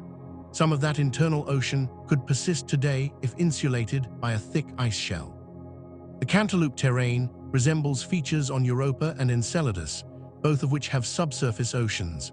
The diapirs that created the terrain might represent plumes of warm ice rising from a deep ocean toward the surface. Magnetic induction measurements during any future flyby could detect a conducting ocean beneath the ice by measuring how Neptune's magnetic field interacts with Triton's interior. A subsurface ocean on Triton would make the Moon a high-priority target for astrobiology. Liquid water oceans that persist over billions of years offer potential habitats for life. Triton's ocean would be in contact with a rocky core, allowing chemical interactions that could provide energy and nutrients for hypothetical microorganisms. The combination of liquid water, organic compounds delivered by meteorites or created through atmospheric chemistry, and energy from tidal heating creates conditions that might support life. No mission has yet been designed to search for life on Triton, but the possibility elevates the moon's importance for future exploration. Nereid, the second moon discovered in the Neptunian system, contrasts sharply with Triton. Gerard Kuiper discovered Nereid in May 1949 using the 82-inch telescope at McDonald Observatory in Texas. Nereid orbits at an average distance of 5,513,000 kilometers from Neptune, more than 15 times farther than Triton. The orbit is extremely eccentric, with an eccentricity of 0.7514. This means Nereid's distance from Neptune varies from 1,372,000 kilometers at perihelion to 9,655,000 kilometers at aphelion, a variation of 7-fold. Nereid takes 360.14 Earth days to complete one orbit, roughly an Earth year. The highly eccentric orbit indicates that Nereid either formed far from Neptune and was captured, or its orbit was severely perturbed by Triton's capture. Most planetary scientists favor the latter explanation. Nereid might have originally orbited Neptune in a more circular orbit, but was flung into its current eccentric orbit when Triton's capture disrupted the system. Nereid measures approximately 340 kilometers in diameter, making it Neptune's third largest moon. The moon's surface appears to vary in brightness, suggesting irregular shape or compositional variations across the surface. Spectroscopic observations indicate the presence of water ice, consistent with other outer solar system moons. Nereid rotates chaotically rather than being tidally locked to Neptune. The chaotic rotation, combined with the eccentric orbit, suggests a violent history. Voyager 2 imaged Nereid from a distance of 4,700,000 kilometers, too far for detailed surface mapping. The images show an irregularly shaped object with no obvious surface features visible at that resolution. Proteus holds the distinction of being Neptune's second-largest moon, despite being discovered more than a century after much smaller Nereid. Voyager 2 discovered Proteus in June 1989 as the spacecraft approached Neptune. Proteus orbits just 117,646 kilometers from Neptune's center, well inside Nereid's orbit. The moon measures approximately 420 kilometers in its longest dimension, making it larger than Nereid. Proteus was not discovered earlier because it orbits so close to Neptune that the planet's glare overwhelms the moon's faint light when viewed from Earth. Only with Voyager 2's close approach and imaging from angles impossible from Earth did Proteus reveal itself. The moon has an irregular shape, essentially a roughly spherical object covered with large craters. The largest crater, named Pharos, measures about 230 kilometers across, more than half the moon's diameter. An impact that created such a large crater must have nearly shattered Proteus. Proteus and the other inner moons orbit within Neptune's ring system, and gravitational interactions between the moons and ring particles likely shape both. As discussed in Chapter 6, Galatea acts as a shepherd moon for the Adam's ring arcs. The moon's gravity confines the arc material and prevents it from spreading uniformly around Neptune. The other inner moons may play similar roles or may actively supply material to the rings through micrometeorite impacts that blast dust off their surfaces. Voyager 2 discovered 6 inner moons during its flyby: Naiad, Thalassa, Despina, Galatea, Larissa, and Proteus, listed in order of increasing distance from Neptune. These moons range from approximately 50 to 420 kilometers in diameter. All have irregular shapes and heavily cratered surfaces, indicating they are ancient objects, either fragments from the disruption of a larger moon or primordial bodies that survived Triton's capture. Ground-based observations using large telescopes and adaptive optics discovered additional moons in the 2000s. Halimed, Sao, Laomedea, Samath, and Niso were discovered between 2002 and 2003. These outer irregular satellites orbit at distances from 15 million to 48 million kilometers from Neptune in highly inclined and eccentric orbits. Like Nereid, these small moons were likely captured from heliocentric orbit or are fragments from the collision of larger captured objects. The moons are tiny, ranging from approximately 30 to 60 kilometers in diameter. The most recently discovered moon, Hippocamp, was found in 2013 through painstaking analysis of Hubble Space Telescope images taken years earlier. Hippocamp measures only about 34 kilometers across and orbits between Larissa and Proteus. Its small size and proximity to Proteus suggest it might be a fragment chipped off Proteus by an ancient impact, possibly the same impact that created the giant Pharos crater. The Neptunian moon system tells a story of violence and disruption followed by gradual settling into the current configuration. Triton's capture shattered whatever primordial moon system existed. Surviving fragments became the irregular outer moons with their chaotic orbits. Collisions between fragments and debris created the inner regular moons orbiting close to Neptune. Triton itself underwent massive tidal heating that resurfaced it and drives its current geological activity. Over the next billions of years, the system will continue evolving. Triton will spiral inward until it breaks apart. The outer irregular moons will occasionally collide or be ejected by gravitational perturbations from passing Kuiper belt objects. New dust and debris will be created by micrometeorite impacts on the surviving moons, replenishing the rings. Neptune's moons form a dynamic system still responding to ancient disruptions and actively shaping the future. Chapter 8: Voyager 2's Grand Revelation. Voyager 2's encounter with Neptune represented the culmination of one of the most successful space missions ever flown. The spacecraft launched from Cape Canaveral on August 20, 1977, 16 days before its twin Voyager 1. The mission took advantage of a rare planetary alignment that occurs only once every 176 years. The configuration of the outer planets in the late 1970s and early 1980s allowed a spacecraft to visit Jupiter, Saturn, Uranus, and Neptune using gravity assists at each planet to accelerate toward the next. This grand tour concept had been proposed by aerospace engineers in the late 1960s. Without the gravitational assists, reaching Neptune with 1970s rocket technology would have required decades of flight time. The gravity assists reduced the travel time to 12 years. Voyager 2 flew past Jupiter in July 1979, returning spectacular images of the giant planet's atmosphere, rings, and moons. The close approach to Jupiter accelerated the spacecraft and bent its trajectory towards Saturn. The Saturn flyby occurred in August 1981, providing detailed studies of Saturn's rings, atmosphere, and moon Titan. Once again, Saturn's gravity accelerated Voyager 2 and redirected it toward Uranus. The Uranus encounter in January 1986 revealed a sideways planet with an extreme axial tilt, a bland atmosphere, and a fascinating system of moons, including Miranda, with its bizarre fractured terrain. Uranus's gravity provided the final boost, sending Voyager 2 on its final planetary leg to Neptune. The journey from Uranus to Neptune took 3.5 years.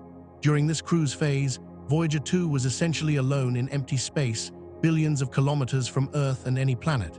The spacecraft maintained its trajectory through occasional thruster firings to correct small deviations. The science team used the transit time to plan the Neptune encounter in meticulous detail. Every hour of observation time had to be carefully allocated among the spacecraft's instruments. The encounter timeline had to balance atmospheric observations, ring studies, magnetosphere measurements, and the critical Triton flyby. Additionally, the team had to account for Voyager 2's agging systems. After 12 years in space, the spacecraft had suffered component degradation and reduced capability in some instruments. The mission had to be planned around these limitations. Voyager 2's approach phase to Neptune officially began in June 1989, when the spacecraft was still 73 million kilometers from the planet. At this distance, Voyager's cameras could already achieve better resolution than ground-based telescopes. The early images revealed atmospheric features, including bright clouds and dark spots. On June 19th, the imaging team announced the discovery of a large dark oval in Neptune's southern hemisphere, the Great Dark Spot. Over the following weeks, the spacecraft watched the dark spot rotate around Neptune, documenting its size, structure, and associated bright clouds. The observations confirmed that Neptune had dynamic weather despite receiving so little sunlight. The approach phase also yielded discoveries of new moons. Proteus was detected on June 1st, appearing as a faint dot moving against the background stars. Over subsequent weeks, 5 additional small moons were discovered: Despina, Galatea, Larissa, Thalassa, and Naiad. The discovery of these inner moons so close to encounter demonstrated how much remained unknown about Neptune even as the spacecraft closed in. The early detection allowed the mission team to add observations of the new moons to the encounter sequence, though time constraints prevented detailed study of most of them. Voyager 2's closest approach to Neptune occurred on August 25, 1989, at 0323 Coordinated Universal Time. The spacecraft passed 4,950 kilometers above Neptune's North Pole, flying through the planet's upper atmosphere. This close approach was necessary to target the subsequent Triton flyby. The gravitational aim had to be precise.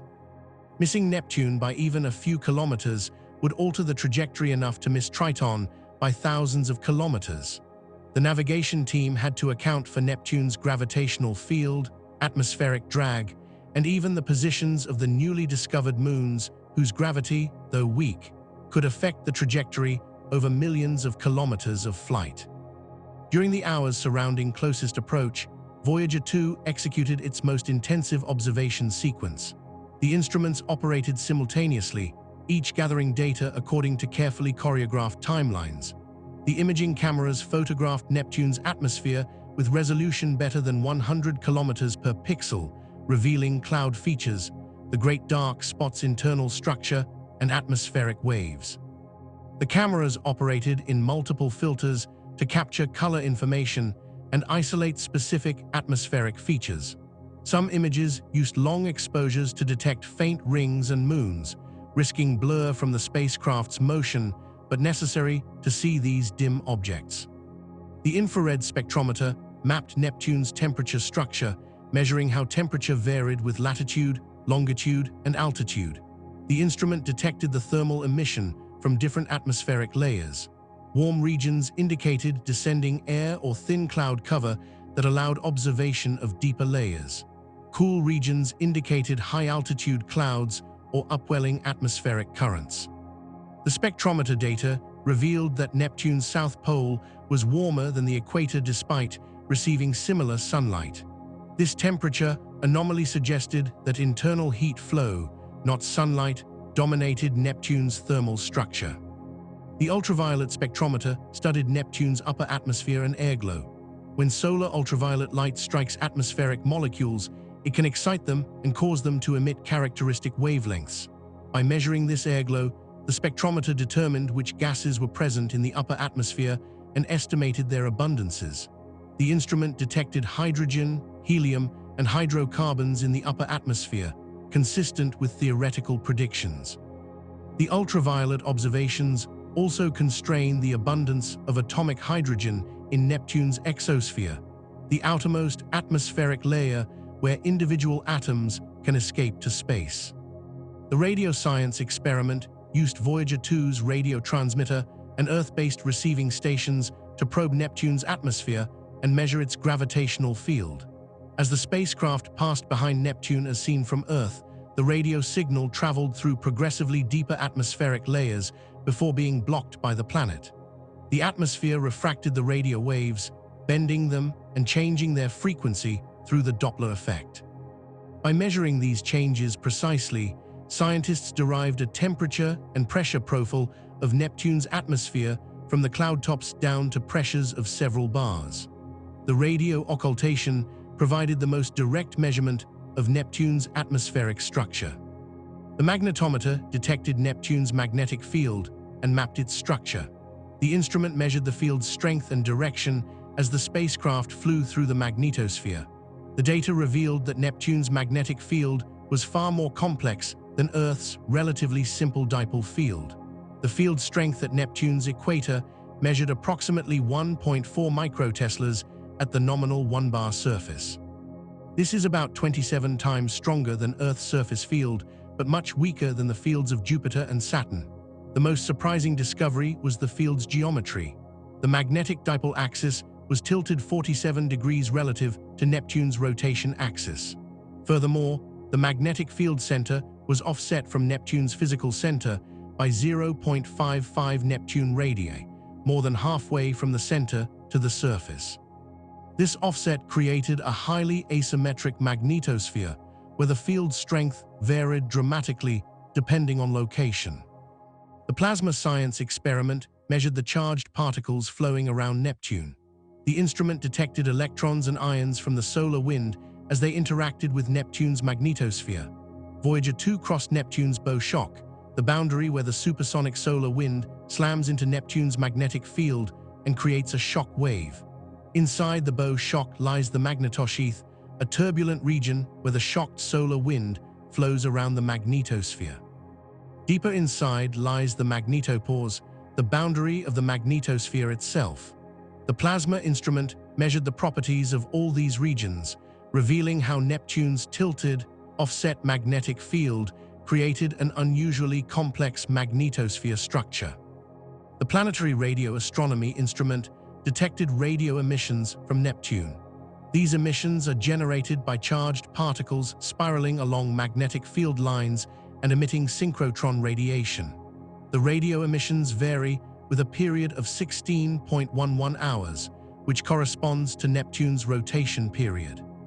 This periodicity allowed scientists to determine how fast Neptune rotates, something impossible to measure accurately from Earth-based observations because Neptune lacks visible surface features that can be tracked. The radio emissions provided the definitive measurement of Neptune's rotation period. 6 hours after the Neptune flyby, Voyager 2 reached its closest approach to Triton, passing within 40,000 kilometers of the Moon's surface. This was the most critical observation sequence of the entire mission. Missing Triton was not an option. The trajectory targeting had to be perfect, and it was. The spacecraft imaged approximately 40% of Triton's surface, the hemisphere facing Voyager during the flyby. The images revealed the cantaloupe terrain, the south polar cap, and the dark plumes of cryovolcanic eruptions. The resolution in the best images reached about 1 kilometer per pixel, sufficient to see geological features in detail. Triton's bizarre surface geology came as a complete surprise to the science team.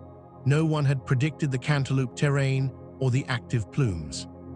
The infrared and ultraviolet spectrometers measured Triton's surface composition and detected the thin nitrogen atmosphere. The plasma and magnetic field instruments characterized how Triton interacts with Neptune's magnetosphere. Triton orbits within Neptune's magnetosphere, so the Moon is constantly bathed in charged particles trapped in Neptune's magnetic field. These particles strike Triton's atmosphere and surface, driving chemistry and creating auroras in the thin atmosphere. The radio occultation experiment measured Triton's atmospheric structure by observing how the radio signal was refracted as Voyager 2 passed behind Triton as seen from Earth. The encounter sequence concluded as Voyager 2 receded from Neptune. The spacecraft turned to look back at Neptune and Triton, capturing farewell images showing the planet and Moon as crescents illuminated by the distant Sun.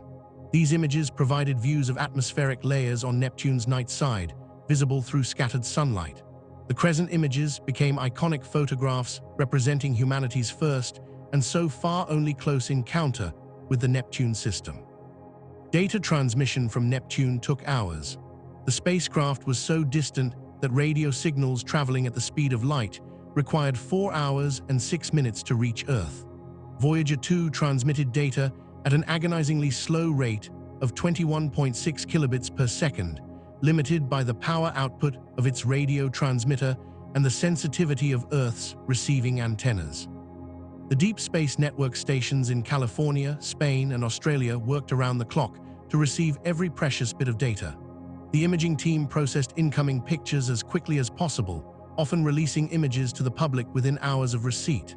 The dramatic images of Neptune's blue disk, the Great Dark Spot, the rings, Triton's bizarre surface, and the cryovolcanic plumes captivated public attention and demonstrated the scientific value of planetary exploration. Voyager 2's Neptune encounter lasted only a few days of intensive observations, but the data returned continues to yield scientific insights decades later. Modern computer processing can extract information from the original data that was impossible to obtain with 1980s technology. The Voyager dataset remains the only close-up observations of Neptune and Triton. Every measurement of Neptune's interior structure, atmospheric dynamics, magnetic field, and moon system relies on or is constrained by Voyager 2's observations. The spacecraft accomplished its mission flawlessly, visiting all 4 giant outer planets and returning transformative data about each. After Neptune, Voyager 2 continued onward into interstellar space. The spacecraft is now more than 20 billion kilometers from Earth, still transmitting data about the environment at the edge of the solar system. Voyager 2 stands as one of humanity's greatest exploratory achievements, a testament to engineering excellence and scientific ambition. Chapter 9: The Magnetic Anomaly and Future Exploration. Neptune's magnetic field defies conventional understanding of planetary magnetism. The field's dramatic tilt and offset from the planet's center create a magnetosphere unlike any other in the solar system. Understanding Neptune's magnetic field requires revisiting assumptions about how planetary dynamos operate. Earth's magnetic field serves as the standard model. Earth's field is generated in the liquid iron outer core through a dynamo process where convection of electrically conductive molten iron generates electric currents.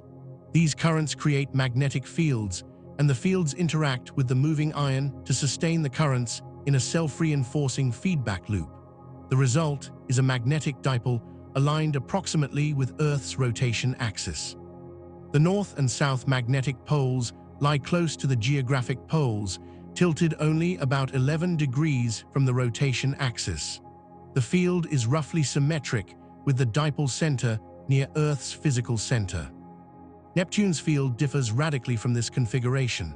The magnetic dipole axis tilts 47 degrees from Neptune's rotation axis. This is not merely an offset of the poles like Earth's 11-degree tilt.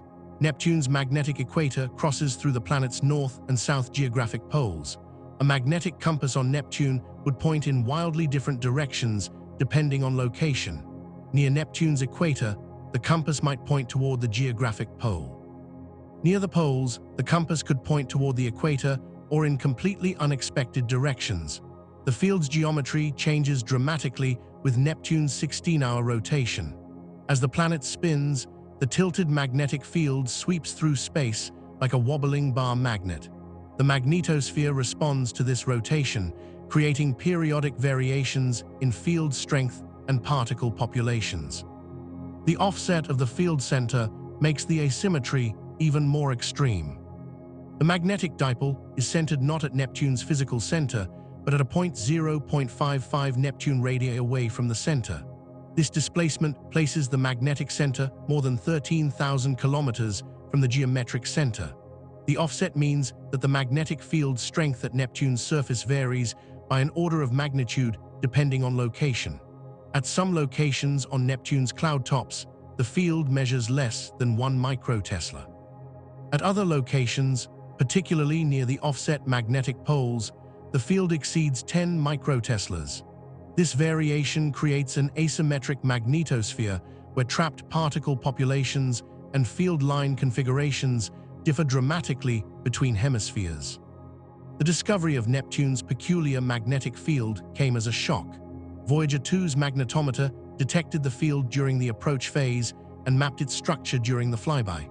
Initially, scientists wondered if the unusual geometry might be temporary.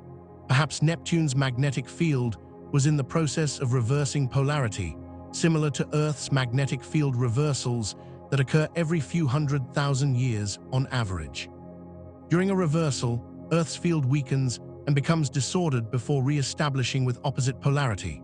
If Voyager 2 happened to catch Neptune during a reversal, the tilted, offset field might be a transient state.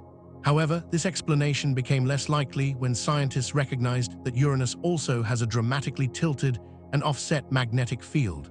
Voyager 2 had discovered Uranus's magnetic field in 1986, 3 years before reaching Neptune. Uranus's field is tilted 59 degrees from its rotation axis and offset by 0.31 Uranus radii from the planet's center.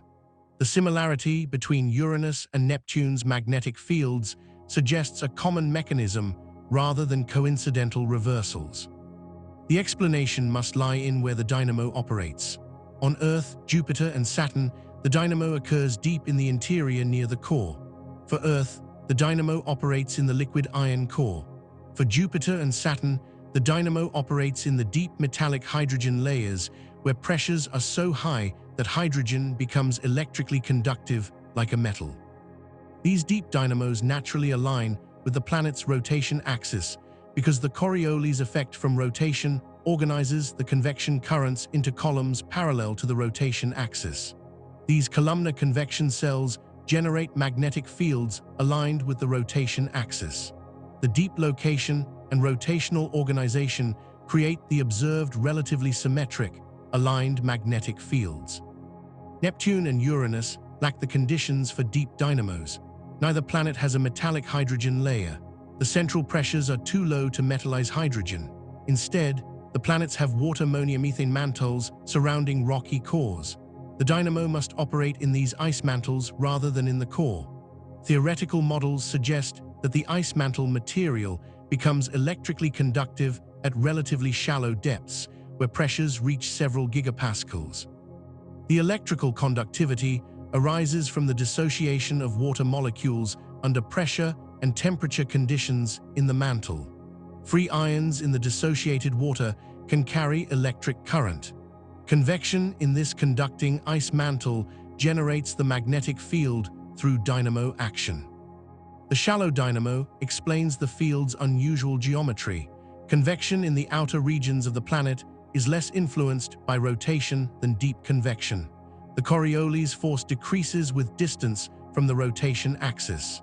Convection cells in the outer mantle can be more chaotic and less aligned with rotation.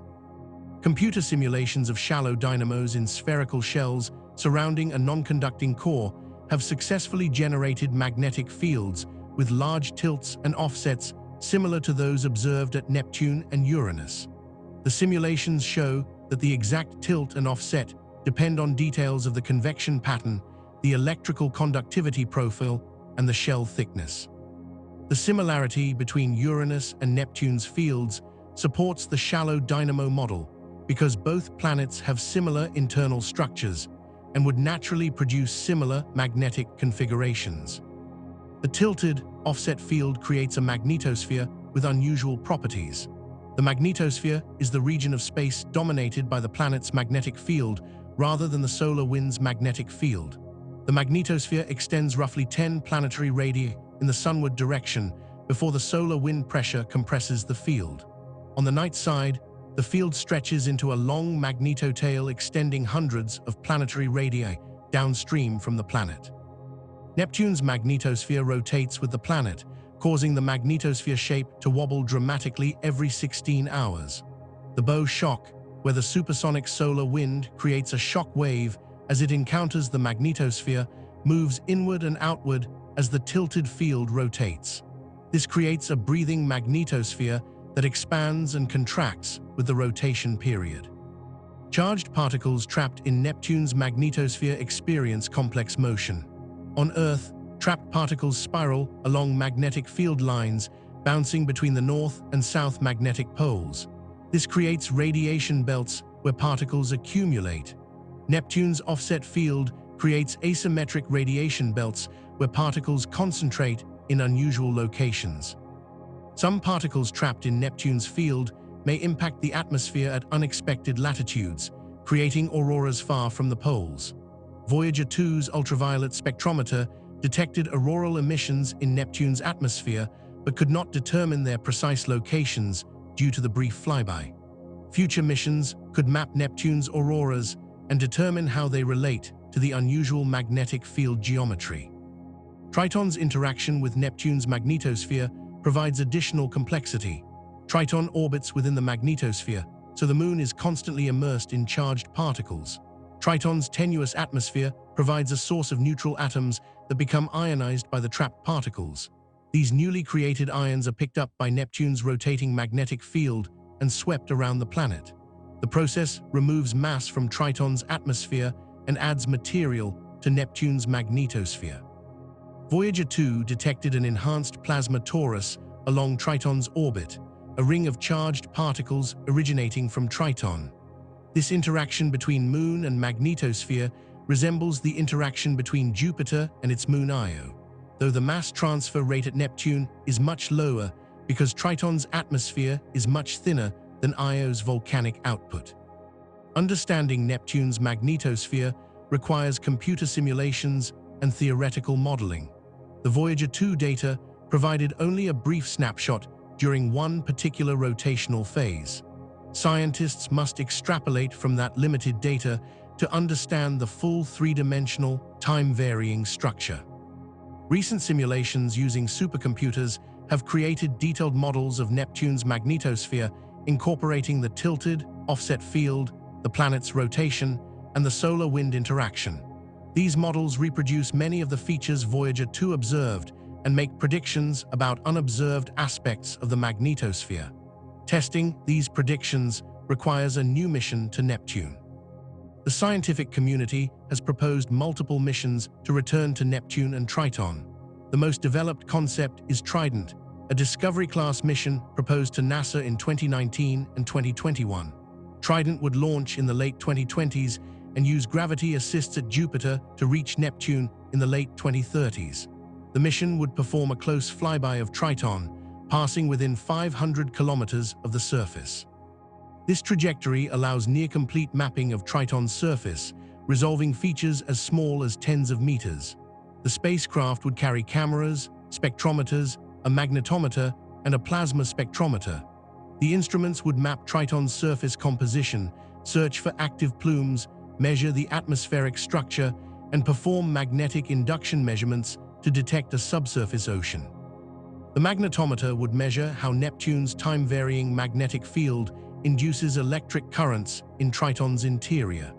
If Triton has a conducting layer such as a subsurface ocean, the induced currents would create a secondary magnetic field detectable by the magnetometer. The presence and strength of this induced field would constrain the depth, thickness, and salinity of the ocean. This technique has been successfully used at Jupiter's moon Europa and Saturn's moon Enceladus to confirm subsurface oceans. Applying it at Triton would determine whether this distant moon hosts one of the solar system's hidden oceans. Trident did not receive funding in NASA's most recent Discovery Program selections, but the mission remains a strong candidate for future consideration. The science case for returning to Neptune continues to strengthen.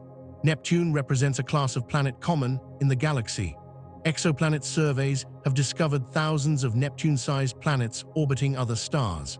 Many of these exoneptunes orbit closer to their stars than Mercury orbits the Sun, in environments radically different from our Neptune. Understanding our Neptune provides crucial baseline information for interpreting observations of these distant worlds. The ice giant planets also represent a regime of planetary physics intermediate between terrestrial planets and gas giants.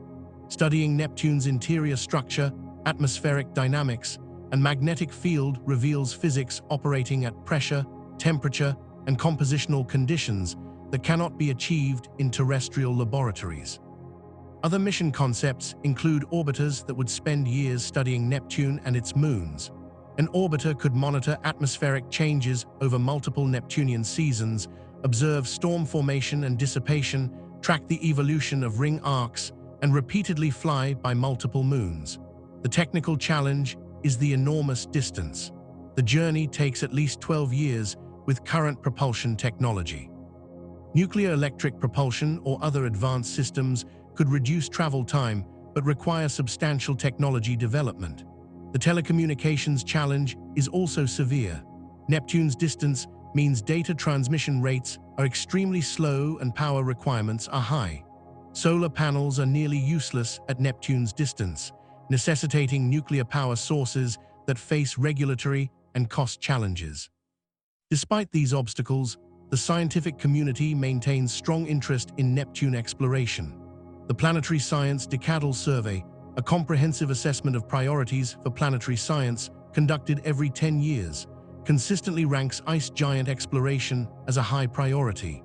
The most recent survey, published in 2022, identified a flagship-class mission to an ice giant as a top priority for the next decade. Whether that mission targets Uranus or Neptune remains to be determined, but both destinations offer transformative science. Neptune's advantages include the fascinating Triton, the extreme atmospheric dynamics, and the unique magnetosphere. A future Neptune orbiter or Triton lander would revolutionize understanding of ice giant planets, captured Kuiper belt objects, and the outer reaches of the solar system. In the meantime, ground-based and space-based telescopes continue monitoring Neptune from Earth's vicinity. The James Webb Space Telescope obtained stunning infrared images of Neptune in 2022, revealing atmospheric structure with unprecedented clarity. The Hubble Space Telescope continues its decades-long monitoring program, tracking atmospheric changes and dark spot evolution. Ground-based adaptive optics systems at major observatories allow detailed imaging and spectroscopy of Neptune's atmosphere, rings, and moons. These ongoing observations detect changes in Neptune's atmospheric temperature structure, possibly related to seasonal variations or solar cycle effects. The long-term monitoring program provides crucial context for understanding how Neptune's atmosphere evolves over years and decades. 36 years after Voyager 2's flyby, Neptune remains one of the least explored major objects in the solar system. Everything known about the planet comes from a single brief encounter, supplemented by telescopic observations from billions of kilometers away. Neptune's interior structure, the mechanisms driving its atmospheric dynamics, the evolution of its magnetic field, the long-term stability of its rings, and the potential habitability of Triton's subsurface ocean all remain open questions. Answering these questions requires returning to Neptune with modern instruments and sustained observation capabilities. The journey is long and the challenges are substantial, but the scientific rewards justify the effort. Neptune beckons from the edge of the planetary system, a blue world holding secrets about planetary formation, atmospheric physics, magnetic field generation, and the potential for life in the outer solar system. The story of Neptune that began with mathematical prediction and includes one transformative spacecraft encounter awaits its next chapter.